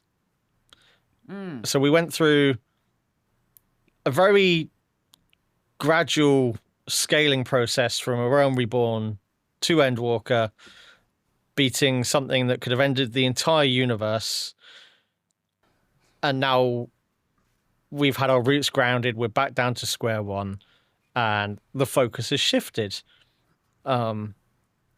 In my opinion, I don't think they could have done anything else, because otherwise you just have to keep going bigger and bigger and bigger, and you can't really get bigger than another ending the world calamity, as it were. Yeah. Just what are your thoughts on it? Is it obviously? So the name of my thesis is Dragon Ball Z has ruined a generation's ability to define power. That's the name of my thesis. The TLDR is it's over 9,000. And I say that being Dragon Ball Z was I adored that show growing up. But anyway, I think so 6.1 began with we're having our summer vacation. And then we had another world-ending calamity. Mm-hmm. Then the actual summer vacation began. I think that twofold. There's yes, there are people who they want the action all the time. They want the pilot episode of the anime or the first chapter of the manga to be a complete, they want it to be big or else I'm not interested in it. Which is, it's valid. Our time is limited. And there's only so much media we can consume. But also, I think we all, or at least all of us who are not outrage farmers, understand that if you played through Dawntrail, then that means you've played through, hopefully, A Realm Reborn and Heavensward and Stormblood, and you understand what they're doing because they've done it before. Yep. They know, Yoshi P and the writers and the designers know you have to build a foundation for the payoff to be as good as it is. And Dawntrail is obviously that foundation. For whatever they're going to do in the future. I have my theories that I would love to talk about more, but people will think I have inside knowledge regardless of how many times I preface it with I don't. Literally, I have no idea. Considering you all know as much as... I was going to say, considering you've said that even the release trailers are spoiling stuff for you. Spoiling for stuff, yeah, well, I mean, in that case, it was like Arcadian. I had no idea what was going on with Arcadian. I don't know who we're gonna fight in the new the Sandori, the new FF Echoes of Vana'diel fights. I don't know, and that's why I'm not gonna watch the trailer because I want something to be a surprise for me. But anyway, going back, I think we all understand that hey, this is gonna take time. They're doing another story here, and there are still. I think maybe people don't, because it's not so clear cut, there isn't the Ascians. Oh, these are the villains. Like Realm Reborn very early on gave us the Ascians. These are the bad guys. We don't really know who, quote, the bad guys are right now. There's, at the end of 7.2, there's Calyx. Okay, what's going to happen with him? Who knows? There's Preservation. Is this going to end with 7.3? Who knows? There are other shards. There are whatever. We don't know who the bad guys are going to be. And I think that in a lot of people's minds, switches something in a lot of people's minds to be like, there's nothing left. Because I don't know what's coming. There's nothing left. The other... trying to remember. Sorry, my ADHD. Trying to remember where the other thing I was going towards before I have a fucking post-COVID brain fog and forget what it was. Or long COVID, not post-COVID. I haven't had COVID in 3 years, but still hits you. The other thing being that, so I'm an English major, and something I feel like a lot of people do remember from their English studies, even if they aren't English majors, is the different types of conflict. There's man versus man, man versus society, man versus nature, and man versus himself, I think is what they are. Yeah, makes sense. Where all the way up to Endwalker, for the most part, it was man versus man. It was us versus the Ascians. Right now, it's kind of more man versus nature in a way. It's less, here's the bad guys, and more, the conflict is I don't have this formed in my brain how to say this. Here's the bad guys, go fight them. It's here's the ramifications of the bad guys, and we're going to switch away from having all the character development be in relation to the bad guys, and rather something more along the lines of, well, here's how I think we should do things. Well, here's how I think we should do things. Like, that's how how Dawntrail began. Like, Zerolja was like, well, I think we should continue in conflict because that's how we grow. Kona was like, I think we should look to our overseas neighbors. Wuk Lamat was like, tacos. Was like, you know what I mean? But, I mean, in all seriousness, but... and we're very much in like you said, we're in a transition period right now, and I think I'm rambling at this point. That's fine. Because I don't know myself. Yeah, I don't know myself, but I'm willing to personally. I trust them enough that they know where they're going, and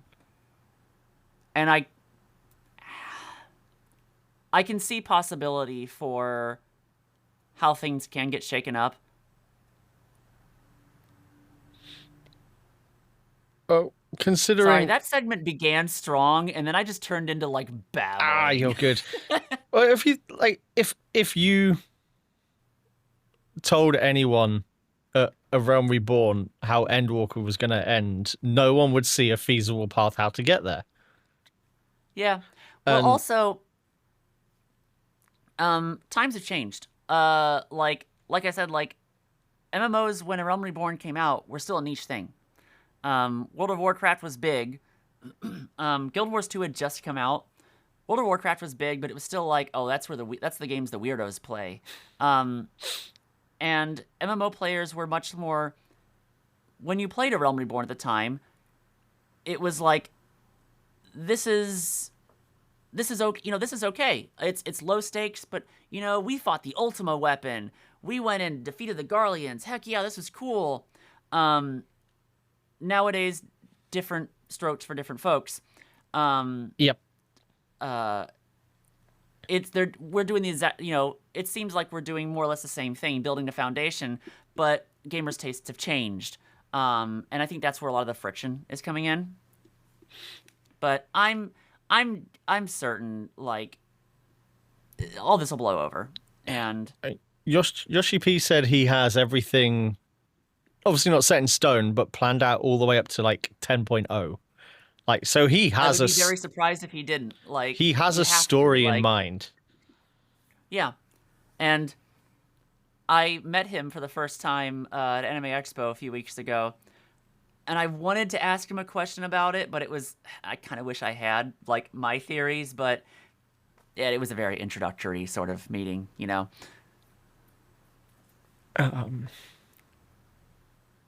But, yeah, no, my theories that I can't share with anyone. I think, at least for the people that I've spoken to that have dealt with this topic in a constructive way, the biggest gripe that most people seem to have with Dawntrail is the fact that it took almost, I think they said 2 to 3 hours to get into your first form of combat, which is the equivalent of I agree. Watching the Lord of the Rings, one of the Lord of the Rings films before you do anything. I agree with that. I do think the narrative structure could be shaken up a little bit. Gameplay mechanics, I don't work in gameplay mechanics. Yeah. I'm a writer, so I'm like, y'all do what y'all want to do. I don't have really any advice or, advice on what you should be doing or whatever. But I think the narrative structure could be shaken up a little bit rather than be like, new world, here's the intro hub, go do this, split between 2 sections, now fight a dungeon. I think there's room for it to be shaken up, and I don't think anyone would have qualms if it wasn't. Like, oh, well, this ruined something else by you doing this. I don't think that would happen. But, it's not my game. One of the things they have started doing that irritates the shit out of me is, here is your new quest hub. Now we're going to take you on a tour and explain the whole thing before you can do anything else. And like, since I always say since the first time we went to Ishgard, and the first thing I did when I got to Ishgard, attune to the Aetheryte, run around, grab all the Aetherites, and have a look around myself. Yeah, I think you should do it yourself. It's the first thing I do anywhere I go. And it's the first thing I did when I got to Solution 9, and then they have you walk around. And then I had me do walk. the same thing where, like, I saw someone. I don't think you should do this with living memory of all zones. But the first thing they did was like, "Oh, I want to see this place. Hey, let me on your mount. Show me around." But like, yeah, I think people will do that naturally. Yep, I am going to mention the Tyrus again. You're going to need a second counter next to Dark Cloud. There is 3 Tarus in Solution 9 that pose a very striking resemblance to the triplets from 11. I know you called them Tarus even. Wait, Yep. So the Chebukis are in there? I need to see them. I didn't notice that. They I love those little shits. I hate those little shits. If they're not, it's a very subtle nod that's very specific if it's not intended to be them in some form. Yeah, I'll get a screen grab up or something. I've got a screen capture of them somewhere. I'll log in after this and go check them out myself. I need to see. But yeah, so yeah, we really do need that Dark Cloud counter. I will force a remake into existence through this podcast. We get a Dark Cloud remake. We need a Xenosaga trilogy remastered. One big game. There's so many PS2 games that need to receive the light, the modern light of day. Well, this is I've got it here. Where's it gone?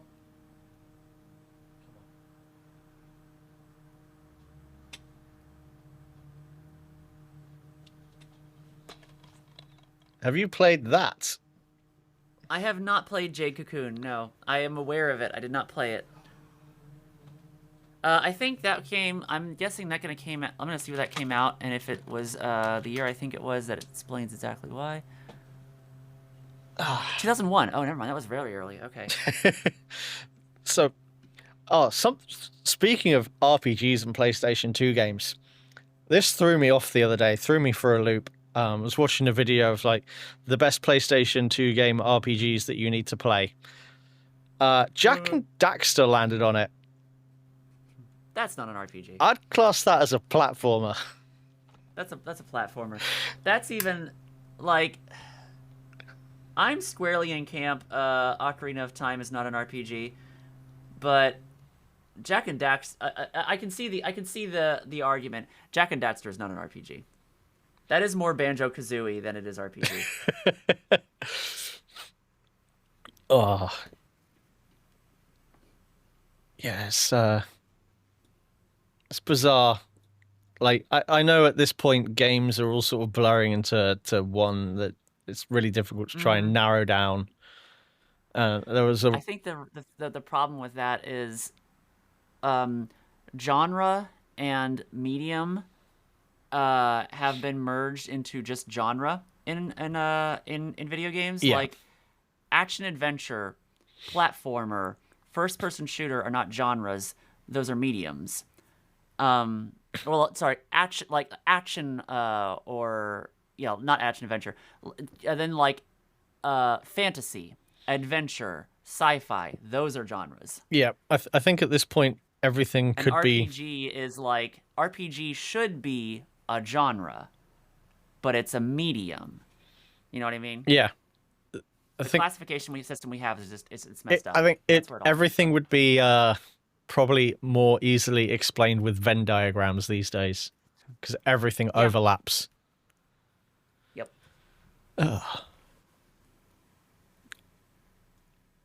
So, jumping back to Final Fantasy XIV for a second. I say for a second, it's not going to be for a second. No, it's not going to be for a second. Something that I felt Warcraft dealt with very badly with killing off one of the major villains in Garrosh Hellscream. I don't know if you've played Warcraft and know about it at all.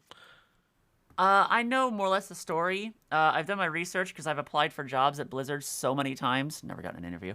So I want to know what's going on. And also I like games I know I'm not going to play, but I want to know what's going on. Like, I've never played a Metal Gear game outside of Metal Gear Solid, renting it once at Blockbuster, but I know the entire story just because I browse the wiki one day and go on a tangent. Yeah. So I haven't played past Wrath of the Lich King. I know what you're talking about. But yeah, so Garrosh is the big bad boss of Mr. Pandara. He's the final fight. You roll over into Warlords of Draenor, and he gets killed in a cutscene, not even by your character.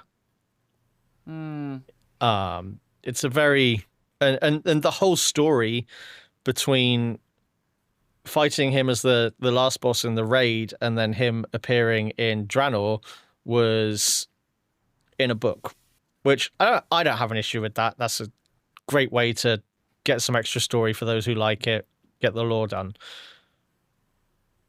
I am still not sure how I feel about the ending of Xenos' story in 14.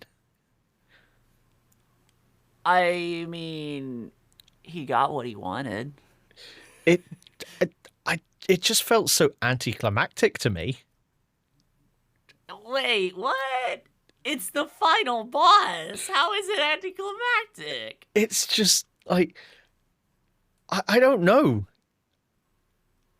Yeah, I don't know either. It's. I mean, I think it was weird. Now, okay, so here's another example of, with foresight, we know how it's good. At the time, after Stormblood, Xenos, cut his own neck, but then he's like, oh, he's back. Everyone was like, what the fuck, he's back? This is stupid. Now, we don't even think about that. But, no, I thought Xenos was, I mean, he's your foil, in the classical sense. He's you if you didn't have if you didn't have the friends you had, and you didn't, he's what you could have been. Yeah. Because all he cares about, and he's literally like he's a metaphor for MMO players in general who just want to fight again, who want the next fight, who want bigger and more and more and more and more. And I think he's fine. I think he's fine. If he comes back again, though, I'm gonna have a problem with it. Because I think you couldn't have asked for a more poetic end to that. I just think I do wonder who teleported the. That's the $1 million freaking question for where the story is going. Is who teleported the teleporter to save you at the end of the universe? That's the $1 million freaking question, man. Oh, maybe in a future patch we'll go back in time and put it there ourselves. Maybe.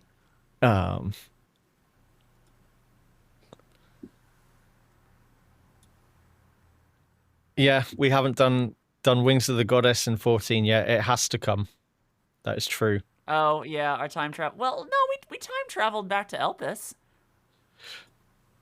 and we did, I mean, Grahatia, time traveled back 200 years. Well, that was to be the Crystal Exarch. That was a very long play with that storyline. That was excellently done, and yeah. I will say, when I read the script for Dawntrail and I saw I just saw the word time shenanigans, I was so like, oh baby, are we getting our time skip? It's still out there. Could happen. You never know. Never know. Could get stuck on another shard. So, shards are interesting. I like how the current shard that they are talking about is 9, because obviously it's inspired by Final Fantasy 9. Yeah. The amount of references within 14 that reference other Final Fantasies is quite wonderful, to the point where I've not noticed them because I haven't played through every single Final Fantasy. But when I go to look up stuff That's actually really cool what they've done here. I am still holding out on Yoshi P's promise for Blitzball, and it still hasn't happened, and I am upset. I have no skin in this game. I didn't like Blitzball and FF10, but I recognize you'll like it. But whatever happens, happens. Well, he said that the reason they haven't done it is because they don't know which direction to go to it, whether you're managing a Blitzball team or whether you're partaking yourself. See, that's what I would have liked in FF10 if you were not playing it, but it was purely Football Manager, 2026 or whatever.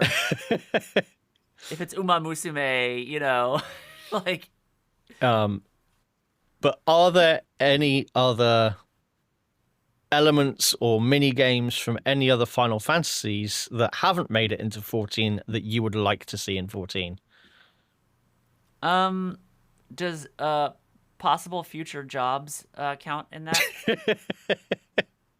I don't see why not. Okay. My pie in the sky idea, hope for the range DPS, is that it's Puppet Master, and we have like an it's like we're in the back like doing like Don Quixote do Flamingo like poses with our like pulling the strings like JoJo ass poses or whatever, while we have like an automaton kind of Reaper-esque, like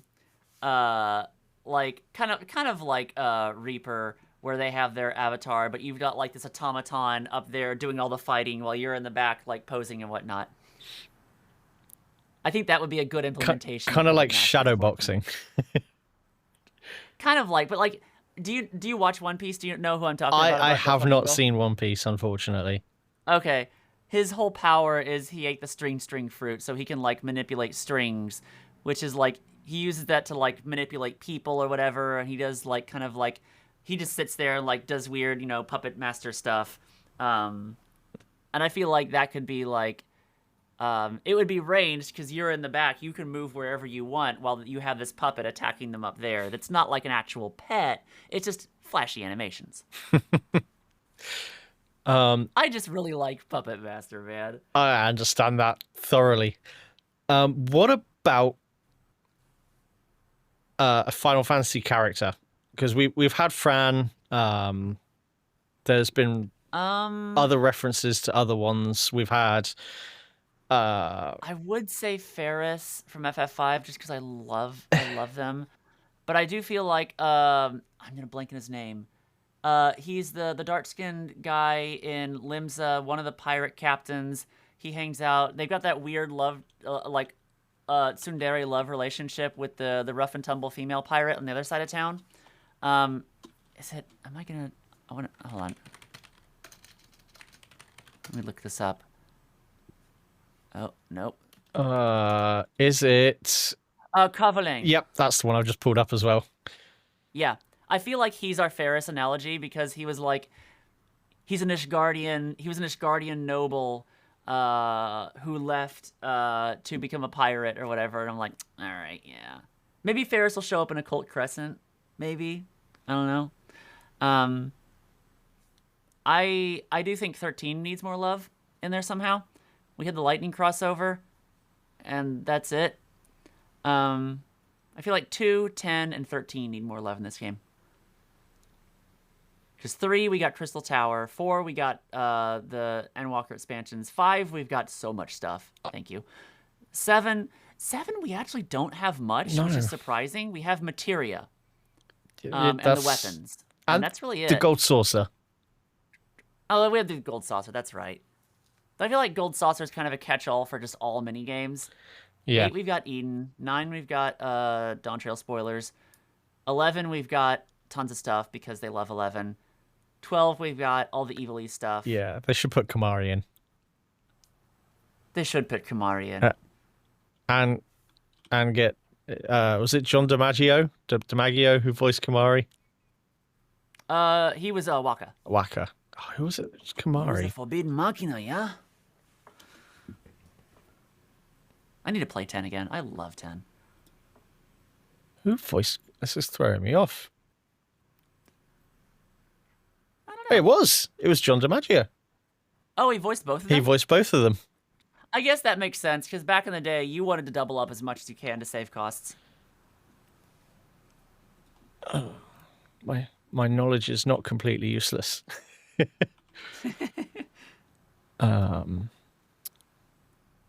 Yeah, just rocking into something Makes else sense. here. 2 different voice prints, different accents.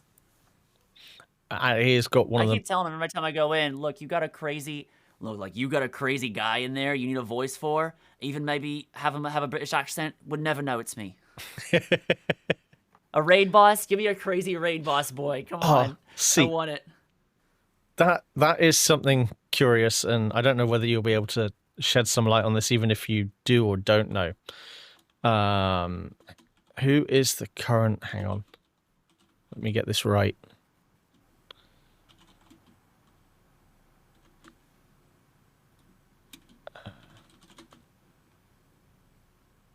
Who is the current Savage fight at the moment in the in Arcadian? Oh, you mean Howling Blade? How? I think I know who it is, but I'm not going to say until they announce it. I was going to say, why would they hold off on announcing voice actors for something that's already been released? So anyone who followed me on Twitter would remember back in the day. I'm not on Twitter anymore because it's a Nazi site. But anyone who followed me back then, when that came out, and Dawntrail was like being announced and everything, would remember. I announced the role. I did ask. I was like, hey, they announced my character. Can I can you email them to see like? I asked my agent, can you email them to see if I can announce this? It came back, yeah, you're free to announce. And it turns out there was just a miscommunication somewhere in the pipeline, so I had to delete my character. Or not delete my character, delete my post, my tweet. And then I just was quiet for a week, and then a week later came back and fully announced it. I think they just want to wait until you're in the credits. Okay. That's my that's what I think, but I don't know.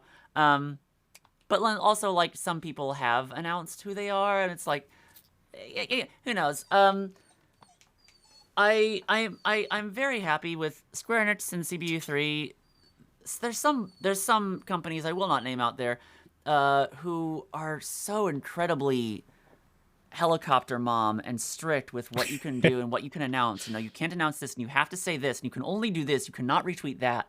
Yeah. And yeah, the folks at 14 have just been like, look, don't be an asshole, and don't use common sense. And I remember they said, don't badmouth our competitors, please. And I was like, yeah, no, of course not.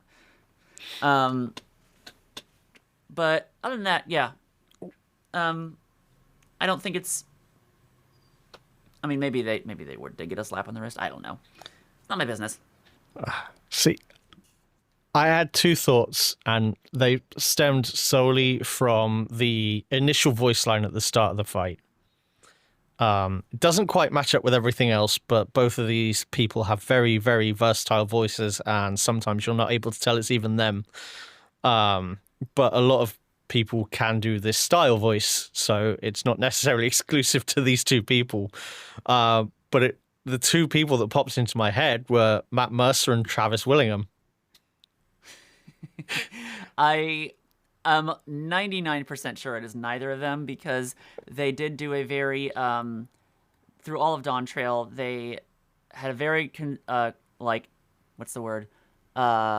put forth the effort to cast only Latino and Indigenous actors. And as far as I know, neither Travis nor Matt are Latino or Indigenous. I did think Zerolja, though, when I first heard Zerolja's lines, I thought it was... I was like, that sounds like Matt Mercer. There's no way that'd be Matt Mercer. It turns out Spencer Ortega has just a very good voice match for Matt Mercer. Like, I've heard him do Cassidy lines from Overwatch, and I'm like, holy shit, dude. You are really good at that. Yeah, we were teasing Javier about the voice casting and stuff, and he was explaining everything you just explained about wanting to cast Latino voice actors and authentic representation. And we said, well, you're playing a lizard. That should have gone to the Geico lizard. Which It's the culture, man. It's the Yeah, cultures. but he said But- that it'd been rather amusing if there is some form of fan art of the Geico lizard as Bakul Jar Jar. There's a tiny little third head in between Yep. them. Hello. I could save you 15% or more on car insurance. Quiet you. That'd be absolutely hilarious. But yeah, so speaking of Javier, he has said that one of his ideal roles, something that he wants to take part in, is he wants to be in a horror game where his character gets absolutely brutally killed off. It's just something he wants to do. So not only are we now campaigning for Bakul Jar Jar to appear in Dead by Daylight, Hell yeah. but that's one of his roles that he would like to do. Have you got any specific type of roles or games that you'd like to be a part of that you haven't had the opportunity to yet? Some of them I got to audition for. I got to audition for Ranma. That was. I really held out a hope for that, but it's fine. I hope, because I don't know how like the internal logistics or discussions or whatever, but like with the latest Street Fighter 6 is the latest one. Yeah, Street Fighter 6. I know they recast a few, like Luis Bermudez, who plays Kona, is Blanca, because I guess they wanted like a Latino actor for Blanca, and like Chun-Li is voiced by a Chinese woman. So if all I'm saying is, if you guys add poison, please give us a chance. Please extend that mercy to us trans girls, please. Also, I'd love to. I've gotten to audition for Legends of Vox Machina, and I would love to be in anything Critical Role related. While I'm not the super fan I was years and years ago, I'm still a fan of it. Yeah. Once you are, you can't not be. Doesn't work like that. Yeah. But like the Critical Role folks are kind of like the reason I decided to give voice acting a second chance in life after putting it off for 15 years. So I would love just to like, something in that would be really fun. I think one of my favorite scenes from Critical Role is the one where Pike is teaching Grog how to spell his name.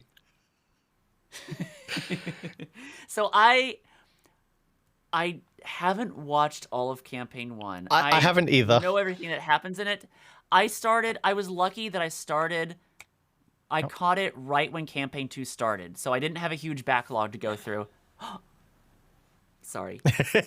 You bring a doggy on screen, and I'm not going to not go, oh my god, yes, doggy. This is my inadvertent co-host sometimes. He's woken up and he wants some fuss and attention, but this is Loki. Understandable. Hello, Loki. You're a doggy. Look at you, you're a dog. I want a dog so bad. All right, let's see if I can punch and roll that what I was saying earlier. But yeah, I was so lucky to catch Critical Role right when it began Campaign 2, so I didn't have a backlog I had to catch up on. But it also just meant I never really went through and watched all of Campaign 1. Yeah. I haven't watched their new Daggerheart thing that they just finished, or they're finishing tomorrow. I'll probably go back and watch that. I'm eagerly awaiting Campaign 4 to see what the hell happens, because Campaign 3 was like their Endwalker. Yeah. Like, it ended so many things. Well, it was the Avengers Endgame of it. I haven't got through all of Campaign 3. I'm up to... Well, I'm glad I didn't spoil anything there. I just said it's a... Yeah, I'm up to the point where they have used I think it was some form of telescope or something, and realized that there is a city on the moon. Oh, okay. You're still early on. Oh, yeah. Hell yeah. I'm still early on. It's just it's a commitment to sit and it's not a bad commitment, but it's a commitment to sit and watch it. Yeah. It's also like it's not something you can like you can't have it. It's lovely second monitor content. But like for the longest time, I used to work as a dialogue editor. I still do. I'm just in between a lot of looking for more work. Dialogue editor. Obviously, you can't watch something while you're editing dialogue because you need to hear it, and you can't have closed captioning on because you need to look at what you're doing. But if it's like nowadays, I'm working on like game dev stuff, so I'm doing a lot of like pixel art, and it's like, oh my god, I can watch stuff. This is great. So I'm probably gonna go through the Daggerheart, the Age of Umbra that they have. Makes sense. While doing that. It's just segueing into another little segment here. This one is called "The Quest Rewards Are Broken." What is the dumbest reward you've received for something that you felt like was a major accomplishment, or the biggest reward you've received for something you felt was a small achievement? Personal, game related, anything that you can pull from this one. I know there's an example out there somewhere where there's some huge quest I did and it like ended with a loaf of bread. I'm like, really? Yep. The story wasn't even that good in some game, but I have no idea what it would be. I don't know if I don't. This isn't so much like I feel like I didn't do much because voice acting is hard work. But my God, I love Hearthstone sessions so much. Like recording for Hearthstone because they're pretty quick. They're pretty easy, but they're also really fun. They're really quick and they pay really nice, which is like it does kind of make me feel like, did I deserve that? Did I deserve that? Yes, you deserve that. You're a professional voice actor, honey. You deserved that. But also they are so much fun because voice acting now is so much more concerned generally with like, we want natural grounded performances. We want your natural voice. We want this and this and this. We all want to be The Last of Us. But with like Hearthstone, it's like, you get to do those old 90s and 2000s cartoon voices that you would never get to use anywhere else. And because it's only like 3 lines, it can be something like it can be something like this. And it's okay because it's only 3 lines. I'm not going to destroy my voice after that. I can do silly shit. It's great. So, but yeah, they do. They are. God bless you, Blizzard. I for paying full rates for a work that takes 30 minutes. Yeah, you just reminded me. Misha Collins' character in Supernatural, Castiel, was only meant to be like a 2 or 3 episode cameo. So he put. I don't know if you've heard him speak in his normal voice compared to. Oh no! Is it like a? I haven't watched that. Is it like a Dark Knight like? Oh, it's pretty low for him.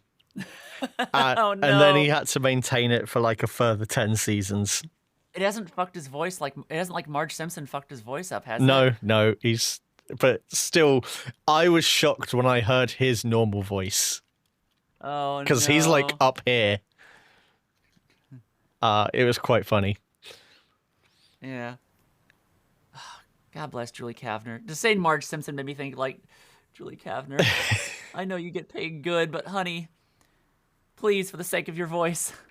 And I'm not just saying that because I have a good voice match. Just please, it hurts.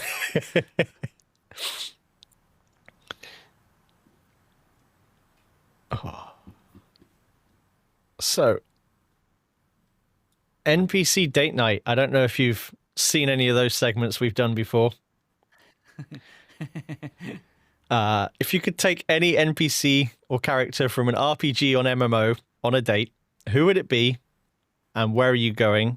And the activity you do and can be a real life activity or an activity from the world they're from. Huh?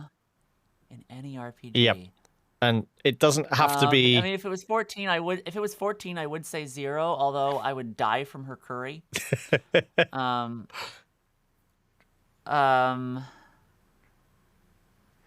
This is a pretty basic answer, which is like hurts my soul to say because I'm a stupid hipster. But I think Karlach from Baldur's Gate 3 would be an incredibly fun date night because like the actual date night in the game is like it's like, oh, cute, she doesn't know what she's doing. I feel like we just like go and like we just like do some it would just she's just fun loving and neither of us have any plans. We just do whatever the fuck our brains are feeling like doing at the moment. I feel like that would be fun. That would be really fun. Some of the actual play snippets I've seen from them playing their own characters has been absolutely hilarious. The interactions, especially between Karlach and Asterion. Man, I almost got my games confused. I almost said Astinian. Two completely different characters. Before he had voice acting, I pronounced his name as Estinier because I thought the N was silent because it's like French. I am really bad with pronunciations. I had to train myself on that. I also had to train myself on Mamulja. Because in 11, there was no voice acting. No. It was never spoken aloud until Dawntrail. I always said Mamulja. And I kept fucking that up in the booth so many times. Oh, dear.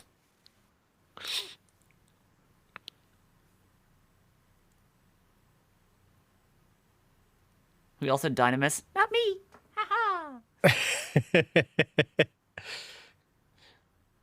People still argue over whether it's Abyssia or Abyssy or Abyssia. Abyssia. I've always said Abyssia. I don't know. Sorry. What does the katakana say? That's how you determine it. Oh. Like, Bastok is supposed to be Bastuk. It is supposed to be Bastuk. And I believe the reason is... Don't quote me, I'm not certain of this. I believe the reason is there was supposed to be an umlaut over the O, but they couldn't do it. Because the katakana is Basutuku. Here's the test, Quafim. I say Quafim. Kufim? Kufim? I always say Kufim. So, yeah. Maybe... If there's ever an FF11 remake, let me be the director because I know that game better than anyone else in VO, I promise. But also, holy shit, that will be a Zidane moment, a Titus moment like times 100. Yep. I would love for there to be a single player iteration of 11. It would be nice. You would have like your party members too. Like you'd have like Aldo, Lion, could be your party members. Maybe like Zayd could come in and out like Vincent Valentine, you know what I mean? And get Zayd in there as well. Oh yeah, it is Zayd. It is Zayd, isn't it? God damn it, I said Zayd. Yep. Names I like. Watch, we're both gonna be wrong. We're both gonna be wrong. It's Zayd.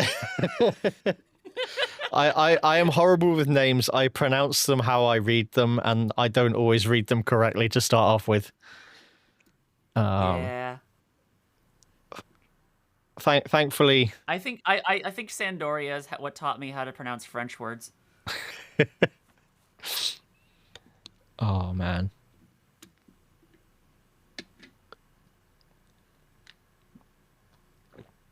Oh. So, just before we finish and wrap off, what games are you playing currently? Currently, I am playing another my fifth Baldur's Gate 3 run. I'm not really sure.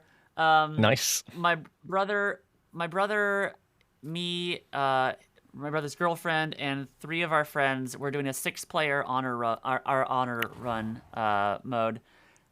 We gotta finish out these achievements, man. We gotta get that honor run achievement. Been doing that. I've also been playing. Gosh, what else have I been playing? Been playing games like Peak and Repo whenever people invite me over to play them. I recently started a game. I got a code for a game, Star Overdrive, which is it's pretty fun. I've heard of that. It's kind of Breath of the Wild meets like a surfing game almost. It's kind of fun. It's neat. I've been playing. I streamed it once, and then I've been playing it on my off hours. And And then I know something else I've been playing recently, and I can't think what it was. I played Deltarune recently. It's fantastic. Toby Fox is such an amazing writer. Honestly, I think I would say he gets credit for his compositions, like his music, which he deserves. I would say he's a better writer than writing is his strongest suit over composing. He is a damn good writer.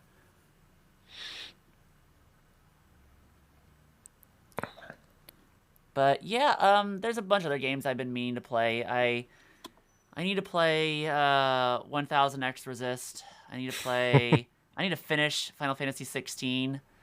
Lots of stuff like that. And other than Alabaster Dawn, are there any games that you are looking forward to coming out in the near future? Well, let me just pull up my Steam wish list here. No. There's a game called Witchbrook that I've been watching for a long time. It's kind of like it kind of looks like a Stardew Valley-esque game, except it's set in like magical school, kind of like, everything we wished Harry Potter was kind of game. What else is there? Slay the Spire 2, I know I'm going to sink 10,000 hours into when that comes out. I can't think of the name. They just showed it at Summer Games Fest. It's the Shovel Knight devs' new game. I can't think what it is, but people in the comments will know.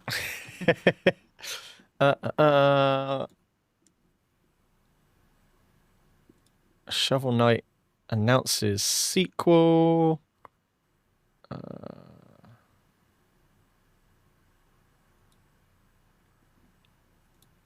Come on. Mina the Hollower. There we go. So I would say, other than Alabaster Dawn and AfterQuest, the only other ones that have been on my wish list for the longest time, Outward 2 and My Time at Evershine, which is the next one in the My Time series. Gotcha. Because I played the hell out of My Time at Porsche and My Time at Sandrock. It's a very... they've done it really well. I'm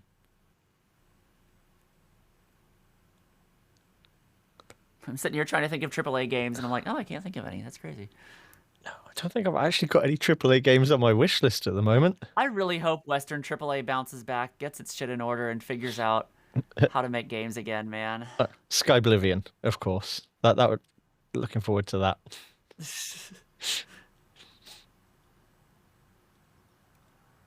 It was so weird 2023 when Baldur's Gate 3 came out, and my game of the year was a AAA game. And I'm like, oh, this is... What? This is new. Wait, I have the same game of the year as other people? What? Whoa. Although Void Stranger and Pizza Tower were very close Void Stranger specifically was a very close second, and Pizza Tower was a very generous third. Oh. Not generous. I don't know why I said generous.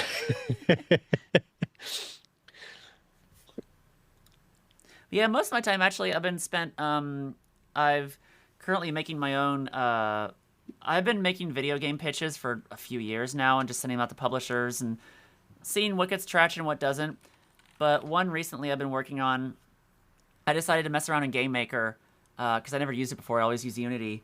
And first of all, I realized, oh my god, I see why Toby Fox used Game Maker now for Undertale. This is exactly the right engine for that. But also, it's so easy. It's just so much easier. As long as you're making something that is within the bounds that Game Maker can do. Yeah. But also at the same time, I started doing... I just decided to, like, for this pitch at least, I'm going to do my own pixel art for it. And we'll see if it's good. And it turns out I'm better at pixel art than I thought I was. And kind of the point where it's like, oh, I won't need to hire an artist. I can just make this. I'll just need a composer for the music. So I've been really like kind of plugging away at making this game. I'm hoping to have like a full demo of like a full first level ready by GDC in March. Is my current game plan. I'm kind of doing a lot of that, watching other people play games while I'm working on that. When I'm not recording stuff. What for, What style game are you making, if you don't mind? I am making an RPG-ass RPG. Just good old turn-based RPG. Not trying to reinvent the wheel, but just adding my own little, my own little spice onto it. I hope to... I've got some fun screenshots. Not quite enough for Screenshot Saturday, but I hope to, I'd say by the end of the month, have enough ready that I can, like, put it on social media and give it a fancy project name and be like, woo. See how many more people bite. Yeah. Very nice. And how long have you been doing that for? This particular Yeah. project? I started in May, I want to say, but I've also been like there were some periods where I just stopped because I had a lot of work. Yeah. Like end of June, early July, I had an audiobook I was recording that was consuming all my time. And I just didn't have time to get to it. Fair enough. Lots of words. Lots and lots of words. Yeah, audiobooks are they're a thing. I like them because like I grew up with my totally hippie mother like taking me to storytelling festivals. So like when I was like 3 and 4 years old. So like oral storytelling is like in my blood and I love it. But it is a lot of work. And it's especially difficult if you're recording from home. During the summer when it's very hot. Yeah. We don't talk about the heat. No. Oh, I suppose... Yeah. I suppose the AC is too loud to record with, isn't it? Thankfully for me, no, it's more, it just gets hot in there, and there's, the San Fernando Valley is home to 100,000 fuckboys in their modded BMWs cruising down the 5-lane roads. So it's just, it's time consuming, and it gets on you. I don't get angry often much anymore. Like, ever since I transitioned, and taken like anti-androgens, and the testosterone is gone, I don't really get like controller biting angry. I haven't for many decades. That gets me close though. When I'm having to record the same line, the same sentence over and over and over again, and it's hot in the booth, and I just have to keep having to stop because there's a going by. It's it gets under my skin. Yeah, I can imagine. Which is I don't like because I like reading books. It turns something I don't like. I like something you I don't like. Yep, makes sense. Yeah. The finished product is good though. I was the audiobook narrator on Some Desperate Glory by Emily Tesh, which won the Hugo Best Novel Award. And that was an absolute treat. That was an amazing book.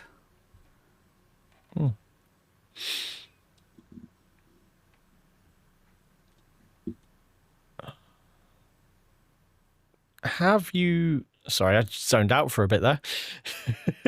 All good. Do you have any projects in the works that you're able to talk about? Well, I mean, that game dev project, Yep. I mean, the only person I'm beholden to is myself, Yeah, well, you can tell yourself off later then. Yeah, I mean, I'll, follow me on Blue Sky and I'll post something about it eventually, in between pictures of dogs and memes and complaining about the industry. I stream on Twitch, Squid Sena. I do play a lot of like older games. Like I've been doing a Xenosaga playthrough. I want to speed run FF11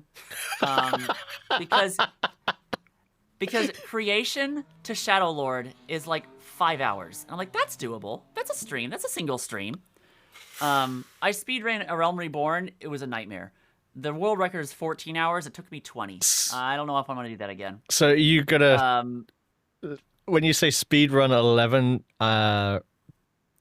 do it with trusts or with other players? Yeah, no, with trusts. It's basically any percent. Yeah, character creation to beating the Shadow Lord is about 5 hours, so it'll probably take me about 6. World record is like 4 something, I think. And sounds maybe I'll do it for like a charity stream or something. I have like a charity stream idea I want to do in March because that's when GDC is. I normally take the train, the Amtrak from LA to San Francisco. This year, I want to drive my Vespa up the PCH and like stream it and make a charity stream out of it. I think would be really fun. Like a 4-day thing, you know? I think that would be really fun. I have a GoPro. Okay, so you're thinking logistics. Like, how would you do that? I have a GoPro. No, so my mind was still stuck on 11. Like the leveling process and start with Bastock. You do a lot of menuing at first. Unlock a lot of not ambuscade. Or the little like, hey, do this and get speed. Yeah. And then go through like it's very. I've watched videos. It's very like pinpointed out. The biggest hurdles are like the Bastock one where you have to collect the fetish pieces. Records of Eminence, that's what it's called. Yeah, the fetish pieces, and then the B whatever stuff that you have to get for that one quest. And then it's a lot of you play Black Mage, you use trusts, and you just power through bee pollen, yeah. Or not pollen, no, it's for a Bastock quest. Collecting bee chips. I think it's bee chips. But yeah, no, it's I'll link you. I'll link you to it after this. For a mission. Yeah, for a mission. Straight. I don't recall that one. My knowledge is off. When I came back to replay it, 11.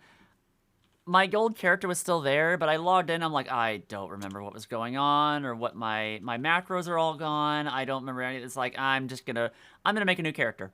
So I just made a new character, and I don't regret it. It was the right choice to play through it all again. So like all the missions are still fresh in my mind.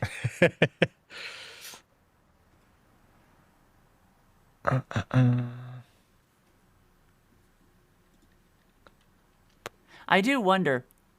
The speed run for A Realm Reborn might be a lot lower now that they added the jog effect to sprint. That might have made it a lot lower. The biggest problem with that one was... is this after all the fetch quests got removed in ARR as well? Yes. It's like current, what it is current. Because the thing is, it's A Realm Reborn, it's to the end of 2.55, not Ultima Weapon. So you have to queue for Crystal Tower, which is what killed me. Apparently now people do Conjurer, and they just don't get White Mage, which is like would make me feel so bad. Like, oh, I'm doing. Ooh. Hi, I'm queuing for Leviathan as Conjurer, and they're like, oh god, okay, we had to get stuck with the speedrunner, boys. Let's go. That's yeah. Oh. Speedrun has frozen. There we go. Oh, so it begins with a lot of menuing to unlock Records of Eminence and setting macros. But my muscle memory is all still there. I can do it. I believe in myself. Also, I just like showing people 11. I like showing people older games. The Xenosaga playthrough I've been doing recently has had a lot of people even like, oh my god, wait, this was PS2? This looks really good for PS2. This is crazy. This had full voice acting in 2001. Wait, that's Crispin Freeman? Holy crap.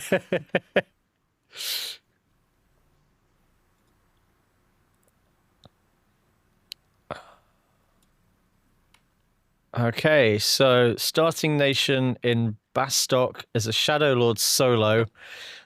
4 hours, 59 minutes, and 42 seconds. Ooh, he just got or they just got sub 5. Nice. 4 months ago as a Tataru. Yep, yeah.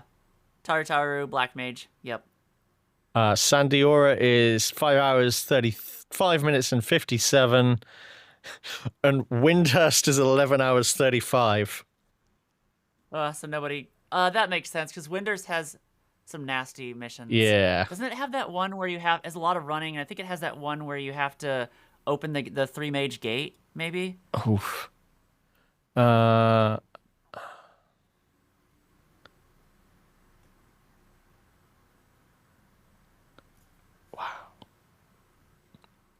Timer starts after you confirm player information. You cannot interact with other players or mules. No purchasing from the auction house, bazaars. Yeah, No trading. No parties. No arranging for outside help. You're not allowed to open the delivery box. that makes sense. Wow, that is a Because otherwise, people are just like, yeah. that is a list of rules. Just make your character.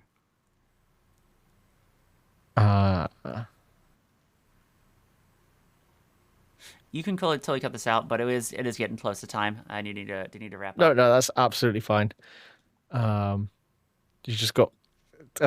Well, I've just started speedrunning Dark Cloud. I think you've just got Luke speedrunning Final Fantasy XI. But yeah, anything else you want to mention briefly before I just hit the outro? I mentioned my Twitch. I mentioned my game. Any links you want, send them to me afterwards. We can slap them in the descriptions. Sure thing. I submitted a talk for GDC next year. I was a speaker last year. I hope it gets in because it'll be a fun one. Awesome. Can't say any more than that, but it should be a fun one. Well, in that case, that's where we'll leave this side quest. Character chaos, vocal acrobats, and the kind of behind-the-scenes stories that prove the real magic happens before the dialogue even pops up. Massive thanks to Sena for making the tavern feel like a main story moment and not just another fetch quest. If you've enjoyed the episode, like, share, and drop your dream casting in the comments. We won't judge you for picking someone obscure, but we might, a little bit. But as for now, we've reached our save point. We'll see you next time, and remember, every great adventure starts with a side quest. Bye-bye. Bye!